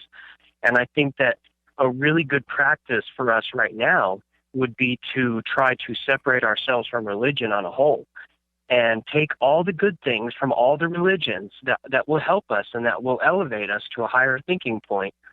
And if we can do that and separate ourselves from religion in a way that doesn't make us do what some people do with religion, which is what we've seen over the last, couple of years, then maybe we can understand how we can transition through technology that way, because it's a simpler aspect to just deal with ideals and ethics and morals, as opposed to what technology can bring in. And it's, we start putting, like Holly was saying, you start putting technology into our heads and they can do whatever they want with us. We're just another drone for them. So it's one of those things that I think is a good practice and might help us if we can learn to separate ourselves from religion in a way that's healthy, but yet still gives us all the benefits of it. And I think that's what we'll end up doing with technology later on. But if we can do it with the religion, that would be an awesome start. Yeah, and as we head into this break, I'm going to answer that for you. There are, if you look at all religions, and I'm saying all, I mean, if you look at the basic laws, right? Don't kill, don't steal, be cool, right? You take those. Who wouldn't want to live by those? Those are fundamentally sound things. That's what we should do. It's the other part of religions that are the scary part, and that is going to war over religion and not accepting others and stuff. Because religion as a whole, it's all based on faith, and because it's based on faith, it's a reality that we don't know the facts of. If we just take the basics of it and live by the fundamentals, who can argue with that? Right? Who can argue? It's true. Right? It's true. I mean, the statement I've always taken away from most religion, and it's the most basic one, is do unto others as you would do unto yourself. That is the best thing you could ever say, Gabriel. Thank you so much for the phone call. Thank you, Jimmy. This is Fade to Black. My guest tonight is me. I'll be right back. Hi, everybody. This is Rob Halford, the Metal God, on JimmyChurchRadio.com. KGRA Radio. Intelligent talk.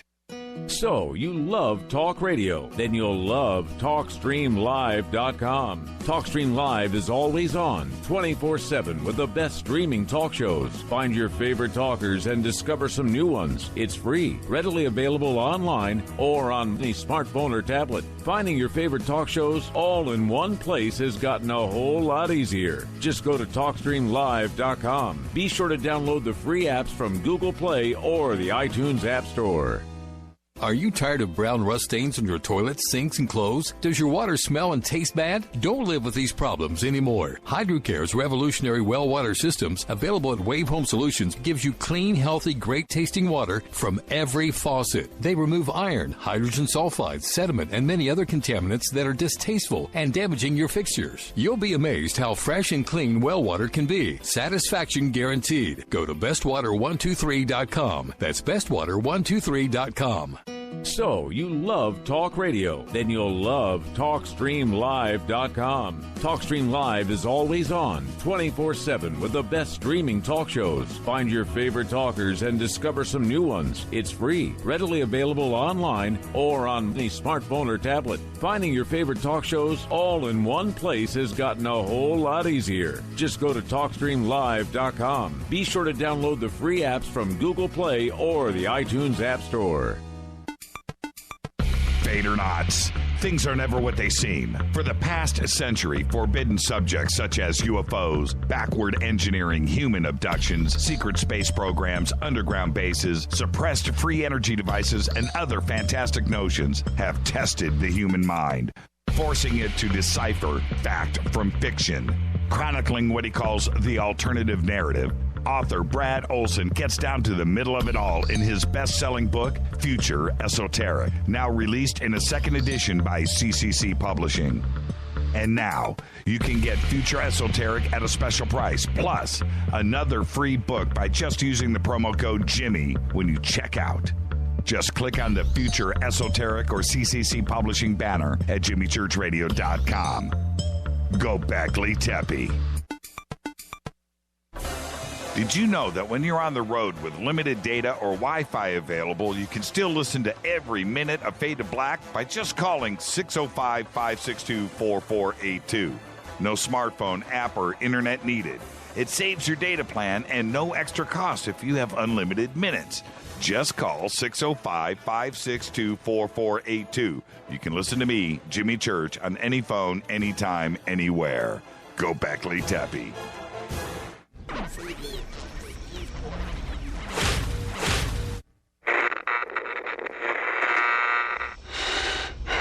You want to know a secret? I love ponies. I really love ponies. I'm serious. I couldn't stay sane without ponies to brush. Why fade to black? Because you never got that pony, damn it.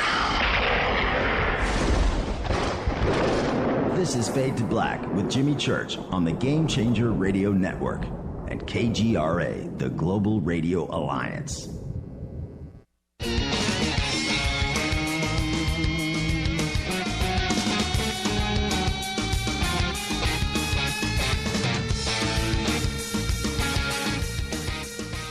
Welcome back to Fade to Black. I'm your host, Jimmy Church. My very special guest tonight is me. Yeah. Check this out. Amid the rise of drones, or small unmanned aerial vehicle systems, DARPA, the Pentagon's research arm, is developing technology to provide persistent wide area surveillance of all drones operating below 1,000 feet in cities. The program, known as Aerial Dragnet, is a new effort by the Defense Advanced Research Projects Agency, DARPA, to track and counter small unmanned drones used in crowded urban areas. Though the program is targeted to aid the U.S. military forces' ability to detect and identify such craft, the agency now says that the technology will be used right here in the United States. You gotta love it. Now, talking about the Internet of Things, making you the smart person, right? And you have to ask yourself, okay, Jimmy, this all sounds good. All right, you scared me. But they're never going to get that stuff inside my body. I'll always be separated. Let me tell you something, my friends, right? Nanotechnology right now, their goal, DARPA's goal right now, Google's goal right now, Facebook's goal right now is to get a nice little nanobot that you can't see, that you just breathe in. Yeah. Nice little mosquito truck drives by your house. Think about that. Nice plane going overhead. Think about that. Somebody just walks into your little spray gun. Psst, right? Spray you in a nightclub. Psst. Think about that. Air conditioning ventilation system. Psst. And you're done. And that little nanobot gets into your bloodstream and hooks up with another nanobot and builds a little Wi-Fi modem. Think about that. That's how it'll get done. Not about, the simplest way. You're born and your wife's not looking, little needle into the foot, right? Tagged. Yeah, sure. That's an easy way to go about it. But it just, for all of us, all those Gen Xers out there, oh, man, just spray the neighborhood. Spray the area. You spray the area. And you go, because you need to breathe to live, and you're covered. Think about that. I'm not trying to freak everybody out. I'm saying if they want to get it done, they'll get it done. And you won't have a choice. Think about that. Let's go to the phones. Hi, you're live on Fade to Black. You're live on Fade to Black right now. 3, 2, 1. Let's go to the phones. Hi, you're live on Fade to Black. Hey, Jimmy, this is Dave in South L.A. Hey, Dave in South L.A., how are you? I'm good. Sorry about the feedback there. I just taken by surprise by the time delay. But this is a great show, and I've been watching some of the clips from David's tour, and I could definitely see how the entire experience would be completely mind-blowing and reassessing. And, one of the things that I think he really, really gets right is focusing not so much on the externals, but on the nature of consciousness. And someone else just mentioned it in the last call, being sovereign, having personal sovereignty. And I don't know if you're familiar with somebody else who's cooked up some lectures by the name of Mark Passio. Okay. I just binge-watched him over the weekend. Some good information. Somebody who comes from a dark occult background and is exposing it now. Yeah, and you're right. And this is how we do it. We do it by just what you're suggesting right now. It's baby steps, one step at a time, knowing that the possibilities are there, being aware of it is more important than actually doing something about it. You know what I mean? Being aware. It's part of it. Definitely. Being aware and, claiming your rights to even know your rights. I mean, I've, been listening to some of this information, and one of the things is, do you know your rights? What are your rights if there was no government? What would your rights be? Can you define yourself We're so educated into a system where I don't know what my rights are unless someone tells me what they are. Yep. You know, and this is what's trippy, and thank you for reminding all of us of that, Dave. Which is, you know what our rights are when you're born on this planet, going back to 100,000 years ago. You know what your rights are? Your rights are to be you, to eat, and to live a wonderful life. Those are what your rights are. And I don't know when and where we got so sidetracked off of that, 3,000 years ago, when suddenly empires were created and we don't like them over there, so let's go fight them because they do this and we don't like that, so let's go and take them over. I don't know when that mentality started, this conquer, kill, and conquer. I don't know. But we certainly got sidetracked with possessions, with money, and we got off of what is real. We went through we went through so many creative periods, the Renaissance and cool things were being invented and the for the betterment of humanity. Everybody wanted to make us better with these really cool inventions, the printing press, farming equipment, how about really cool nonstick pots and pans, right? These are things that were cool, but somehow, I don't know who really thinks it's a good idea to design a better machine gun. What the hell? A bigger, better atomic bomb. A kinder bomb. Yeah, what is going on, man? I've met some of these people. The guy that invented the silencer, right, for a pistol. Mm-hmm.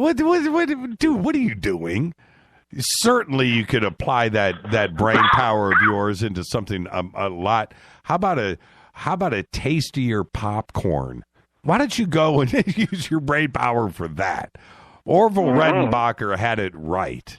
So I don't know. And Dave, I say this so much, and I know I can't run for president, but if I could, seriously, we need to worry about our kids and our health and homelessness and other things and feeding humanity.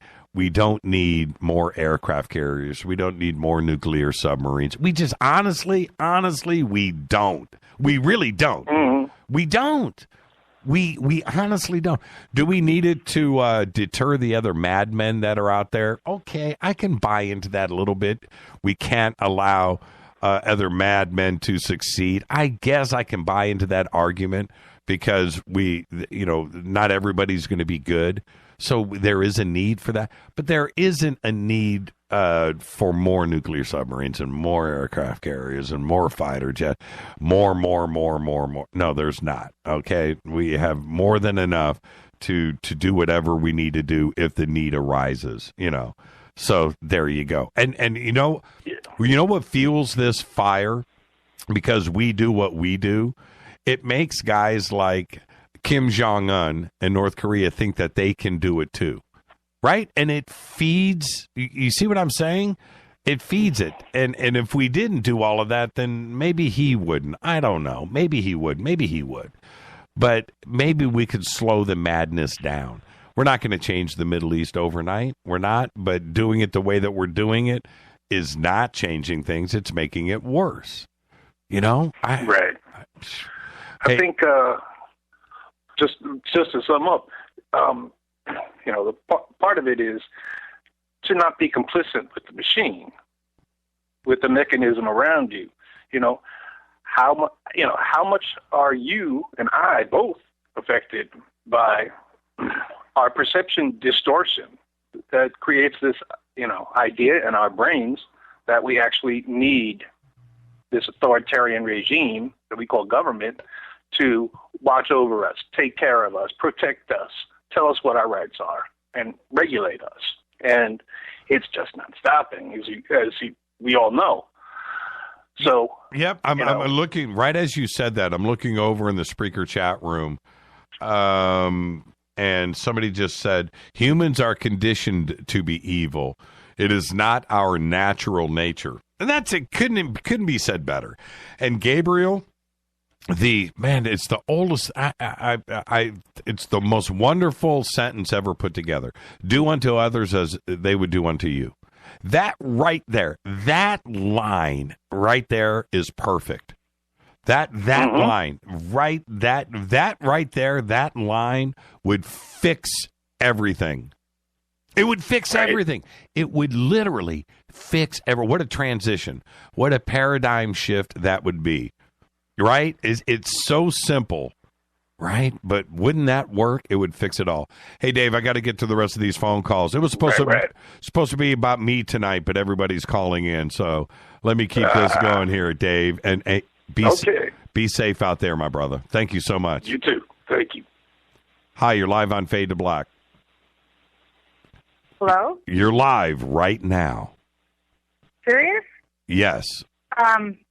Well, I wanted to talk about, I was at the conference, and it was amazing. You were in Irvine this weekend.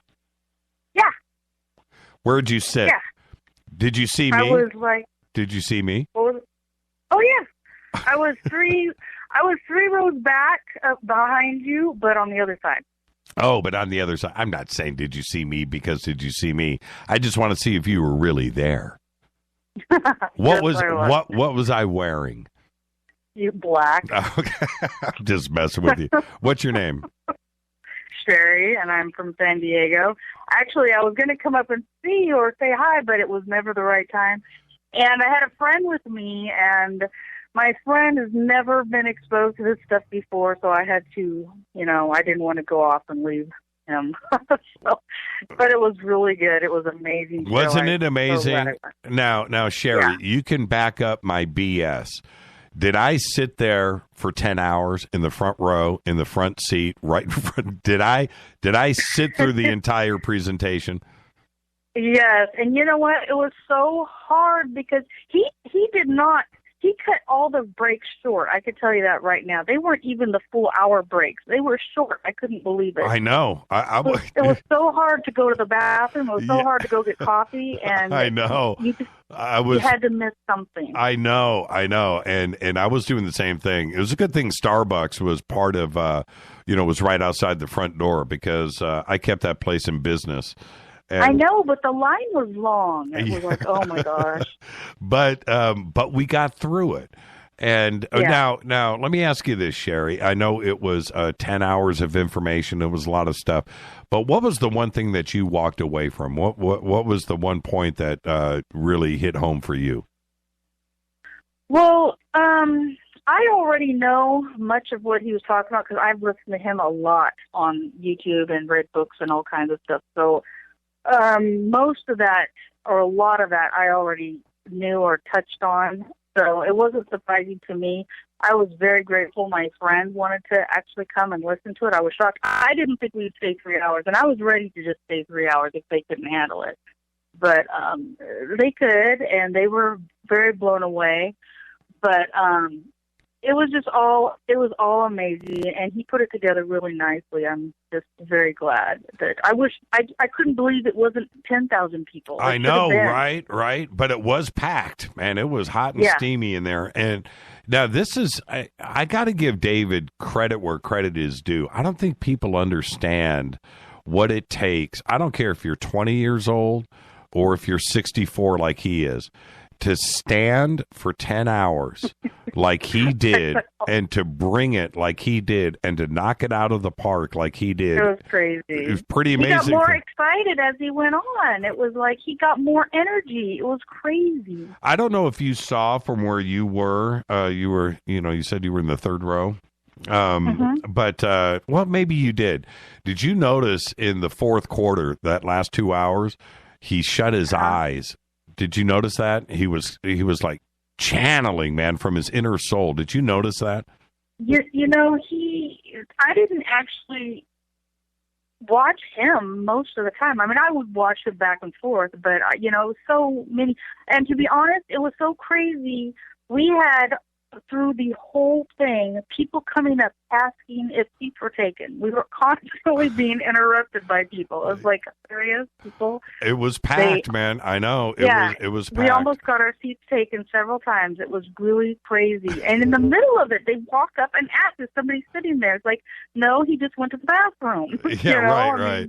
Well, the other thing for me, yeah, you're right. I wasn't watching him. I had that screen, right in front of me. Yeah. So, and I just read and watched. Oh, man, it was just overwhelming. But, hey, well, that's what I mean. It was almost like he didn't. I mean, I'm glad he was there. It was really nice, and it was really good to be that close and stuff and see him. And, yes, I did watch him a lot, too. But the screen was overwhelming, and it just took all your attention. And to read everything. It was really cool. Thank you so much, Sherry, for calling in and sharing that with everybody. Thank you so much.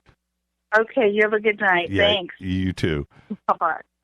Hi, you're live on Fade to Black. Hey, Jimmy, this is Monica in New York. How are you? How are you? I am good. Did you go see David in New York? You better believe I did. It was incredible, yes. 10 hours on his feet. I know, he must have Dr. Scholl's foam insoles. And as he said he's a camel. He's like, he's not even up there drinking water. No, did you notice that? He did not, well, I wasn't at the New York show, but in L.A., he didn't drink any water. He didn't have things on stage. He didn't have people bringing him coffee, injecting him with, plasma.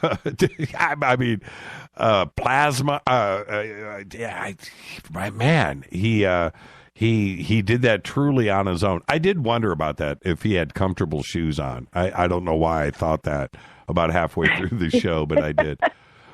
But, okay, yeah. So you called in. What's up? Well, it's interesting. He had talked about the possibility that we live in a simulation. And, Bank of America released a statement recently saying that there's a 20 to 50% chance that we are living in a simulation. And Elon Musk is saying the same thing. My question is, and, he doesn't do a Q&A, but he doesn't talk about the Mandela effect. And I wonder if the Mandela effect is something that's controlled by the archons to create confusion and conflict and fear, right? As they feed off fear, right? And what an interesting point, because I think that okay. One of the points that he made that you're getting to, so let me explain this to the audience a little bit, is that the universe is electricity. We get down to positives and negatives, certainly ones and zeros, and binary communication. And is it possible that, me standing here, me talking to you right now, you calling into this show is just a simulation? Is that a possibility? And his thing was, and that was his question, and I'm here to tell you that it is a possibility, that this could be what's going on. And isn't that a frightening thought to entertain? And one of the reasons why it's so entertainable, this is where it gets a little bit funky, is that we here right now, let's say that we are real, right? Okay, let's start there. Is that there has to be, it's not a question, that there are intelligences out there that are far smarter and older and hopefully wiser than us. And the technology and the knowledge and the intelligence that they have built up over millions of years is way beyond our own perception. We have no clue, because we're so young, we're so dumb, we're so stupid here on this planet, and that is true. So is it possible that they have created a machine that is so vast and so big that we are just indeed that? that we are living inside of a machine, and we wouldn't know the difference if we did. And that's pretty trippy. That's science fiction stuff, but it is. It is. It's possible. That's what's crazy. So then why would we have someone like Ray Kurzweil advocating plugging ourselves into the cloud, and how great it would be to indeed implant something directly into your brain so that you could Google the cloud just by thinking about it, as opposed to having to pull your phone out of your pocket. So if we are in a simulation or a matrix, as it were, why are these futurists and philosophers who are all about transhumanism encouraging us to plug into it if we're already plugged into it? Well, see, but that's exactly it. That's exactly the point, is to get us plugged into the machine, because that's what they would have to do, is to get us to voluntarily, hopefully, or non-voluntarily, to get us plugged into the machine, is to make it appealing to be there. Right? Yeah. And you just said it yourself. You just said it. You see the appeal, right? So that's how that would happen. And that's where we need to kind of step back and go, do we really need to do this? You know, I think the ability to tap on a keyboard and to scroll a mouse and to click is as close as I want to be. I don't want to have to, I don't want the opportunity of thinking into the internet. I don't want to get that plugged in, because I agree. It's a two-way street, right? If you can do that and manipulate the internet through your mind, that means, remember, the internet's a two-way street, right? So they have to respond back. So if they respond back, that means they're inside of your head. Now you don't know if your decisions that you're making are your own. Your own, right. Yeah. Oh, man. Yeah. Ooh. And then, you know, when have you lost your humanity completely? And at what point? Right. And then it goes on to the next level. So which is this, and we're going to be up against the break, and I want to thank you. It's Veronica, right? No, Monica. Oh, Monica. I'm sorry about that, Monica. Yeah. Is then suddenly these thoughts of hatred, these thoughts of war, these thoughts of religion, these thoughts of racism, these thoughts of that, you know, that you're thinking are not your own, right? Exactly. That's these are given to you, and it's being done now visually through the media. Right? And if you need proof of that, right, it's right there, because none of his hate. Every incident is branded and with a logo immediately, and it's got a title for it, and it's on in your face 24 hours a day on CNN, and it's pushing, what was it, Black, White, and Blue not so long ago. Right. Right. And you know, what was, you know, I'll say this about, I would say it was probably 3 months ago on this show when I said, you know, Black Lives Matter is wrong, right? And I said, all lives matter. All lives matter. I said it on this show. I got to tell you, the amount of hate mail and post and stuff that was directed back at me about how wrong I was with that, I was like, how can you even think like that? How can you say that I am wrong? You're thinking from a place of an open heart, all encompassing, right? A love based thought, and you get all the hate projected back at you. And they don't get it. They don't get it that they bought into the message. They actually bought into it. Packaged and sold. And suddenly I'm the bad guy because I don't agree with Black Lives Matter. It's all lives matter. Of course I agree with Black Lives Matter. But if we break it down and we look at the numbers, everybody's dying. Everybody's getting killed. Right. You know, so there you go. Hey, Monica, thank you for the phone call. I'm up against a break right here, but you're absolutely right. You know, the world needs more of you. Don't change. And you too. Thank you so much, Monica. Have a great rest of the show. Yeah, you too. Good night, Jimmy. Bye-bye. This is Fade to Black. My guest tonight is me, 'cause I can. Fade to Black on the Game Changer Network and KGRA The Planet. I'm your host, Jimmy Church. and I'll be back right after this. Stay with us, everybody.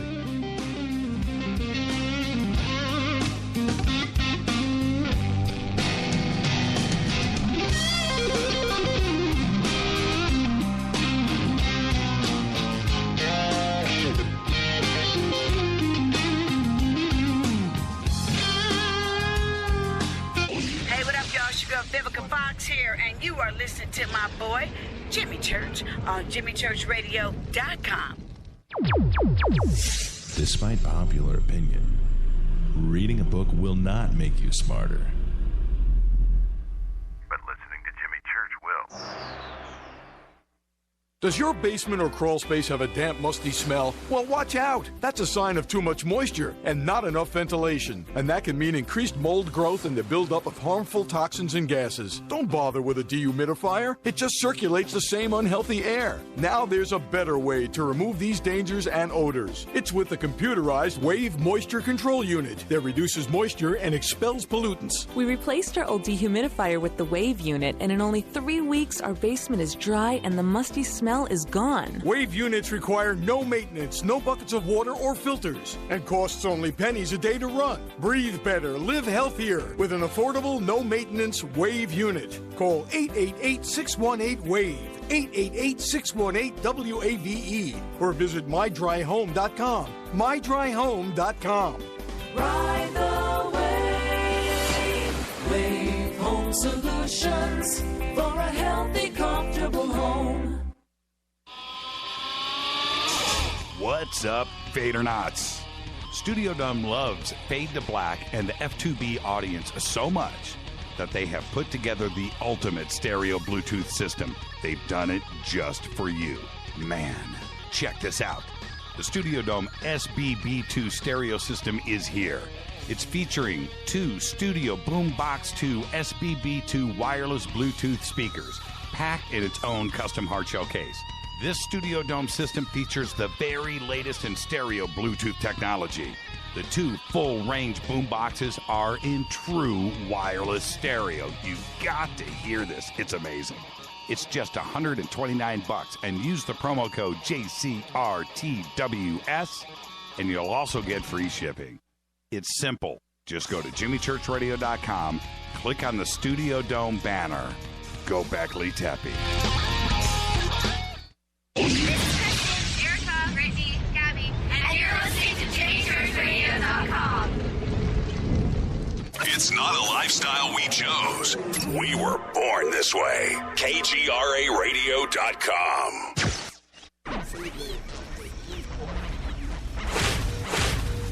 This is KJCR at JimmyChurchRadio.com.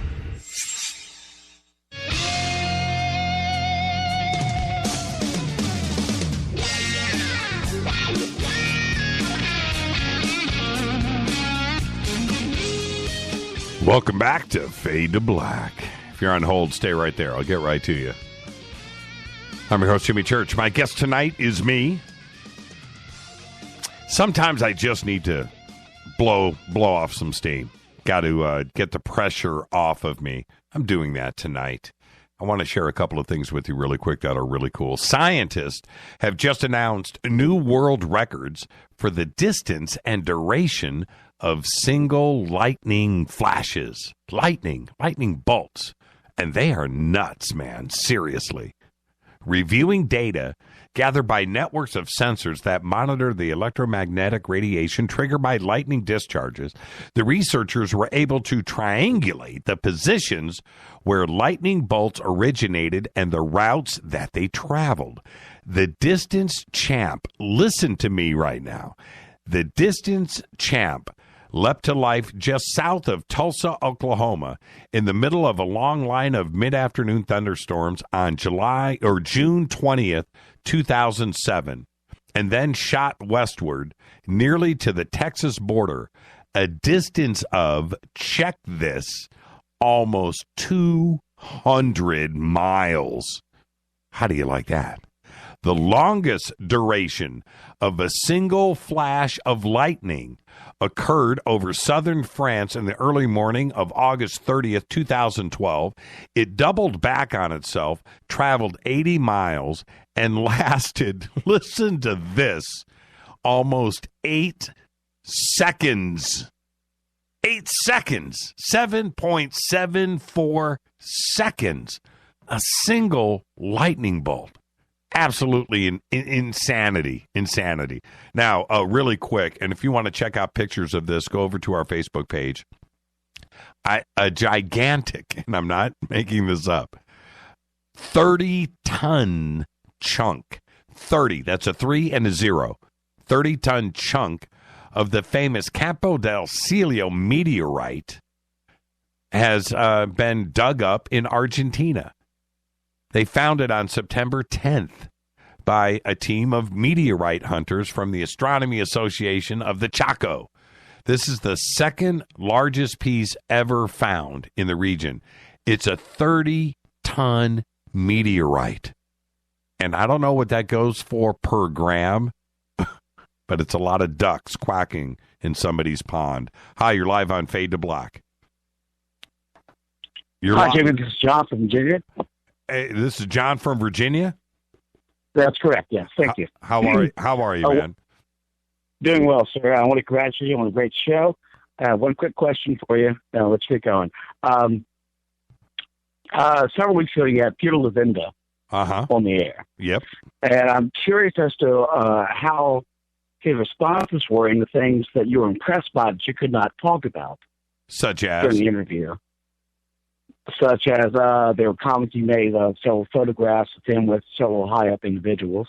Oh, yeah. That you cannot talk about at this time. Right. But how that's influenced you in your show and your interview process and your thoughts on that situation that was talked about, which was the UFO situation. Yeah, see, or that's the UAP situation. That's the problem. Without revealing anything. Yeah, that's the problem with having a smart audience and listeners like you. You guys don't forget anything. Understood. Yeah. Look, and I've been quizzed about that quite a bit, both privately and so forth. People asking about that. Look, it's an impressive. It's not. I can't just out of my friendship with Levenda and the other people that are in these pictures.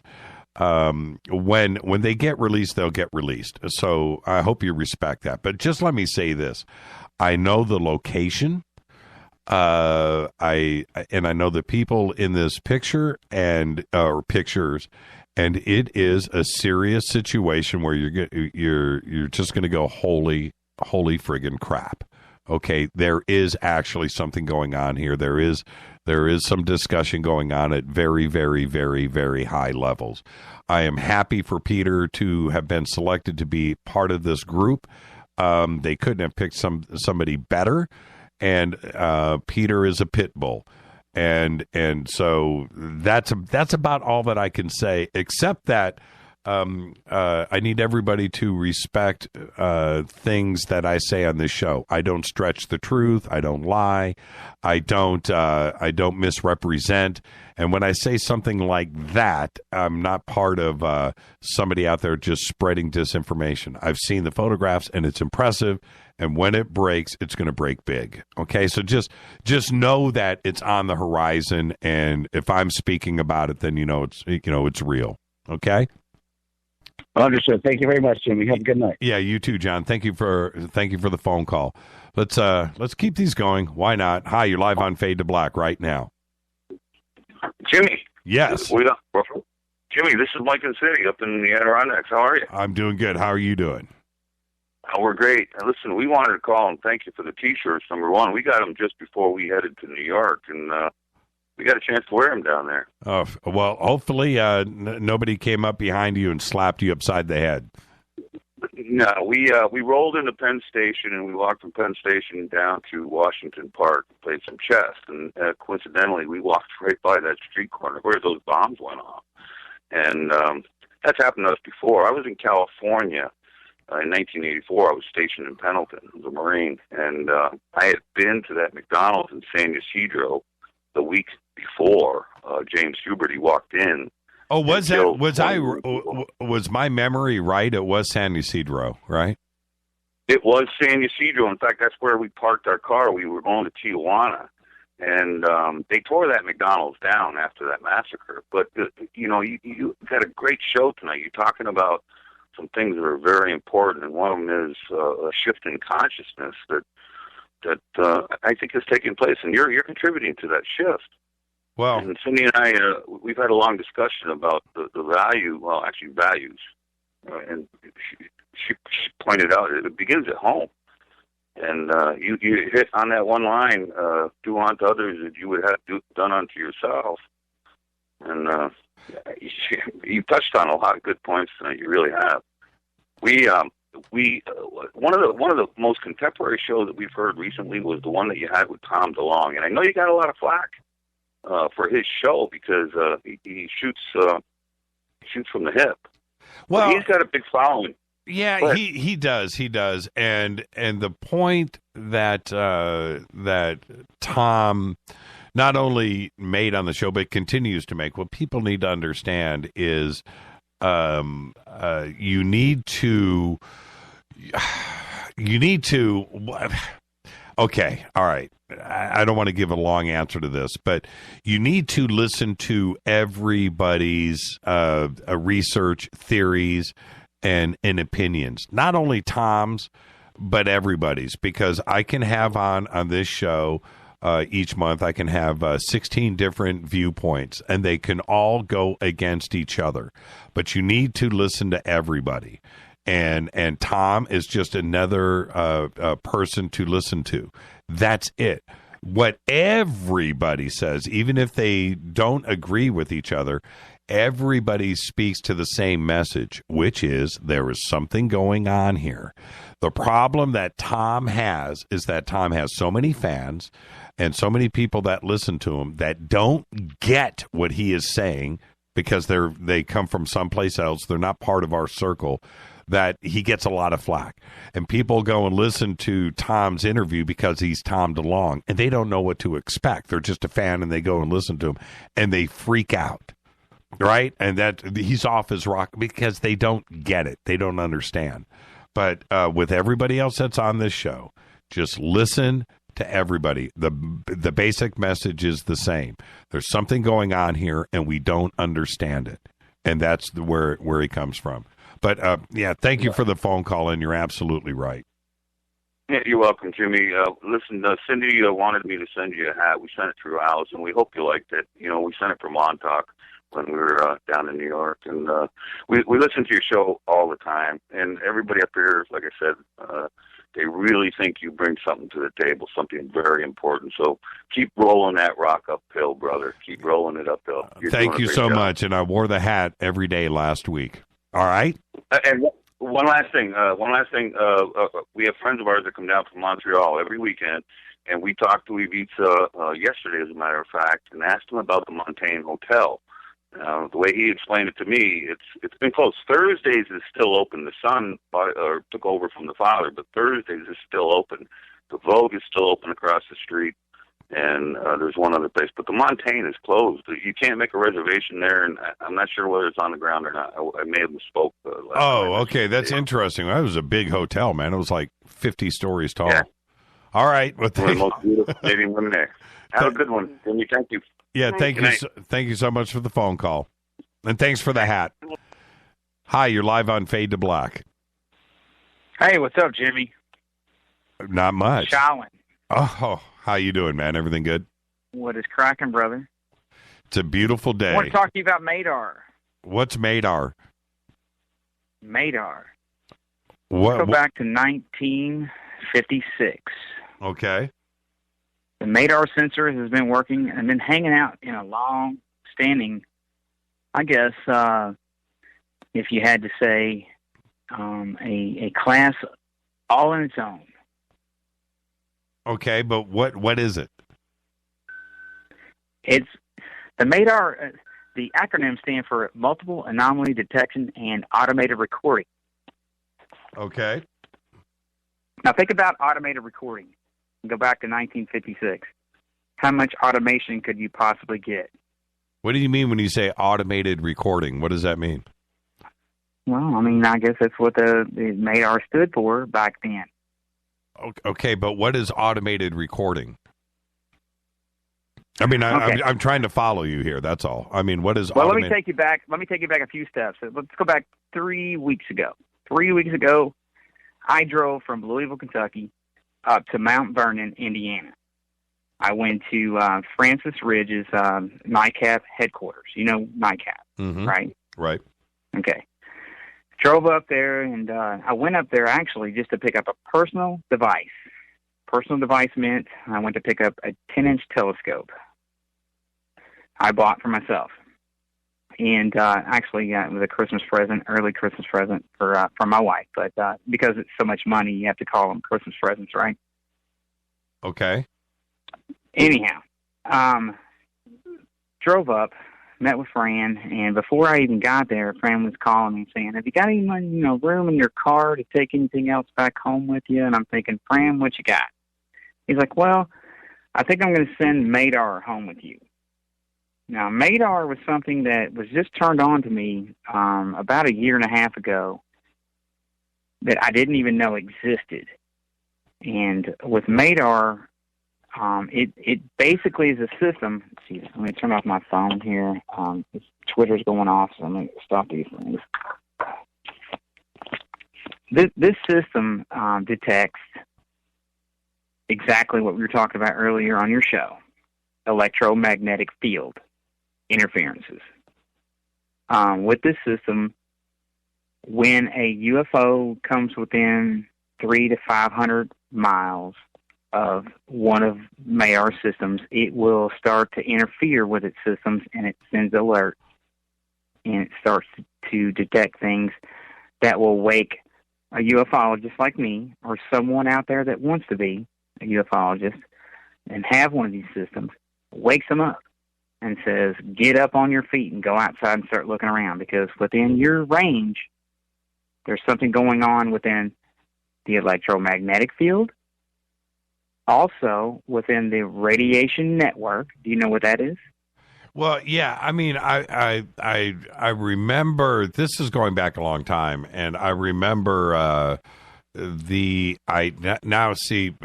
I understand what you're talking about with automatic recording, automated recording. It was a system that kicked on when it detected something out there and started to record the event, whatever it is, some anomaly. Exactly. Okay, and it was basic analog type of stuff. But absolutely. But anyway, so you have one of the original MADAR systems? Is that what you have? Well, what I have, and Fran Ridge could probably be able to give a little more detail as to what I do have, because when I met Fran a year ago, we were getting into the whole Lunascan aspect, and for you folks out there, you can follow along to NICAP/Lunascan. He's been doing a lot of research as far as the moon, looking for anomalies on the moon for the past few years. But regardless, he has come into a time where he is retiring, and he's pushing on some of his hardware and some of his things that he's been. If any of you people, NICAP people, will know, he's been pushing on everything, like his books, CDs on book, everything that you can find from Fran Ridge. He's got it for sale right now, just to get rid of it. He's just pushing on. He's wanting to retire. Now, with saying that, he basically, over the course of the last year, learning my inside to electronics, microelectronics, programming and stuff, he gave me the MADAR 2 system, Jimmy. Oh, that's cool. To bring it home to Louisville. Well, there's, historically, having a piece like that, which should be in a museum somewhere, no doubt, and that gear. Anthony Sanchez is taking it to the next level, and with his detection stuff, the idea, the fundamental idea about Madar is a great one. Taking it to that concept of finding something that is not. Let me give you an example of a modern version of Madar. Right now, there are systems being built right now that will detect bugs and insects out there, and you could have a laser beam set up around your house that will literally zap bugs out of the air, and it can figure out the difference between a bug and a bird. Now, taking that concept a little bit further, when you are looking at the atmosphere and you're trying to find out what is strange out there, you need to immediately determine what is a drone, what is an airplane, what is a helicopter, what is the things that are normally flying out there. Eliminate those. Right, we're not interested in those, and find something that is strange, and you need to be able to do that. Not the original Madar stuff is analog equipment, just looking for stuff out in the atmosphere, but to go instantaneously in nanoseconds and figure out what is not interesting, and then turn around and find what is interesting. Now, going back to the bug concept that I was just giving to you earlier, is to be able to figure out what is a bug and what is a hummingbird. You don't want to kill a hummingbird, right? But you want to zap a mosquito. Well, they are able to do that in absolutely nanosecond time and then zap it with a laser, right? You never even see that. Unfortunately. So, but do you understand what I'm saying?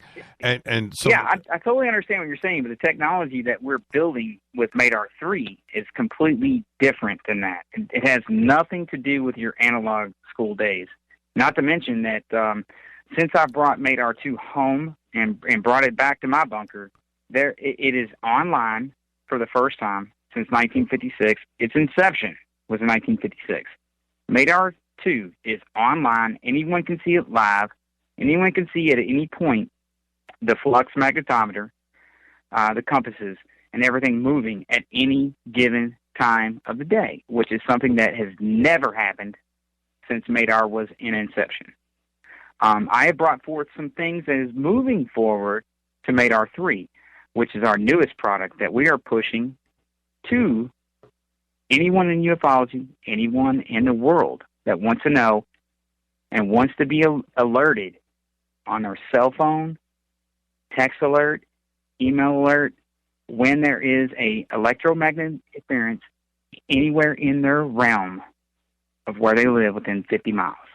Yeah, sounds interesting. This is definitely some new technology that has not been presented to the world. Now, there is companies out there. Actually, I can't say companies.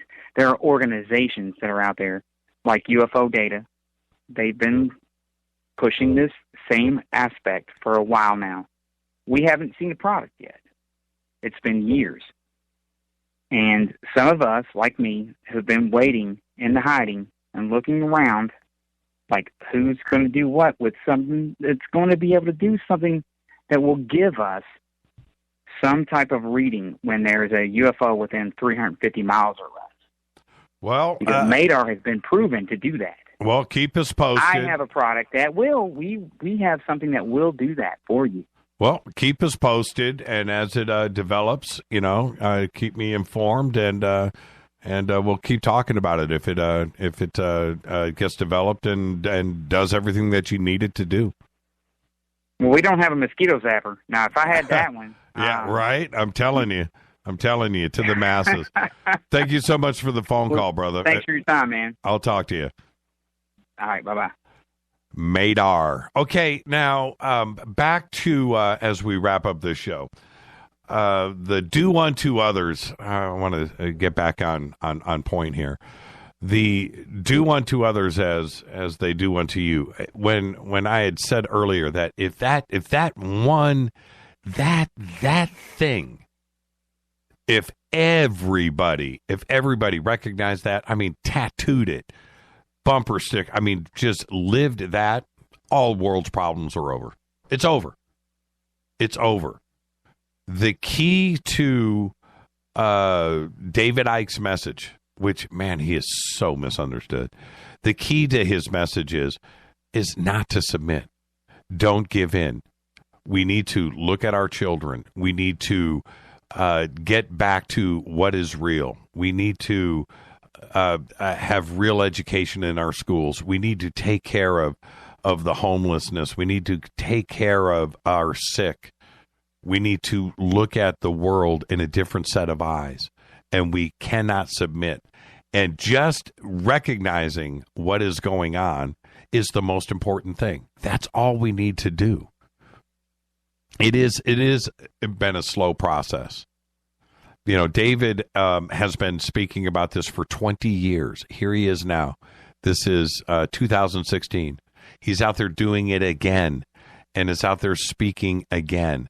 But what is different today is more people recognize, more people understand than ever before. It's never been quite like this. And we are becoming enlightened because we do recognize and we do see the negativity of what is going on, and we're feeding into that. I don't know how we got here today, but we have. And when we look at the vastness of the problem, not only with corporations that have taken over government, which is absolutely 100% the case, and the corporations, if they've taken over government, have infiltrated into the very leaders that we elect. And when we look at the people that we look towards taking care of our problems and the things that are wrong with society are so corrupt and are so misguided, and how big the problem is. You know, and when it comes to when we talk about Washington, or we talk about other world governments, and we talk about politicians, and we talk about, that's part of it. We talk about the banking system. Of course, that is part of it. We talk about the corporations and Monsanto and GMO. All of that is part of it. And then we have the media machine that is feeding all of that too, their agenda. It is so obvious what is happening in front of us. And what do we do about it? The only way is to not submit. That's all. That's how you do it. We have to teach everybody, our children, our friends, our family, that we are all the same. We are on this planet together. And fighting each other and negativity and badness is not the future. If we continue down on this path, there's going to be nobody left. This is Fade to Black. I'm your host, Jimmy Church. Tomorrow night, the one and only Richard Allen Miller is here. One of the coolest guys that I know. And he's working on time travel in a paper and research and numbers. And tomorrow night, we're going to talk about all of that right here on Fade to Black. Until then, thank you for allowing me on the show tonight. Fade to Black's executive producer is the one and only Rita Kamarian. Show is produced by Hilton J. Paul, Mark D. Kovar, LJ3, Renee, Mark Dunbar, Jonas. Thank you, Dennis. Thank you, Bob. Announcers are Steve Harder, Gene Vito, and Mark D. Kovar. Fady by Dale. Webmaster is Drew the Geek. Music, Doug Aldrich. Intro, Spaceboy, spaceboymusic.com. Fade to Black is produced by KJCR for the Game Changer Network. Syndication, KGRA, The Planet. Thank you to everybody that called in tonight. I wasn't going to take phone calls, and I was, and I wasn't, then I was. Well, I did. They were all great. Thank you for that. Thank you to my family. The Fade to Black audience is the very best in the world. This broadcast is owned and copyrighted 2016 by Fade to Black and the Game Changer Network. It cannot be rebroadcast, downloaded, copied, or used anywhere in the known universe without written permission from Fade to Black or the Game Changer Network. I'm your host, Jimmy Church. You can follow me right now on Twitter at JChurchRadio. Until tomorrow night, Richard Allen Miller right here. Everybody be safe. Go Beckley Tepe.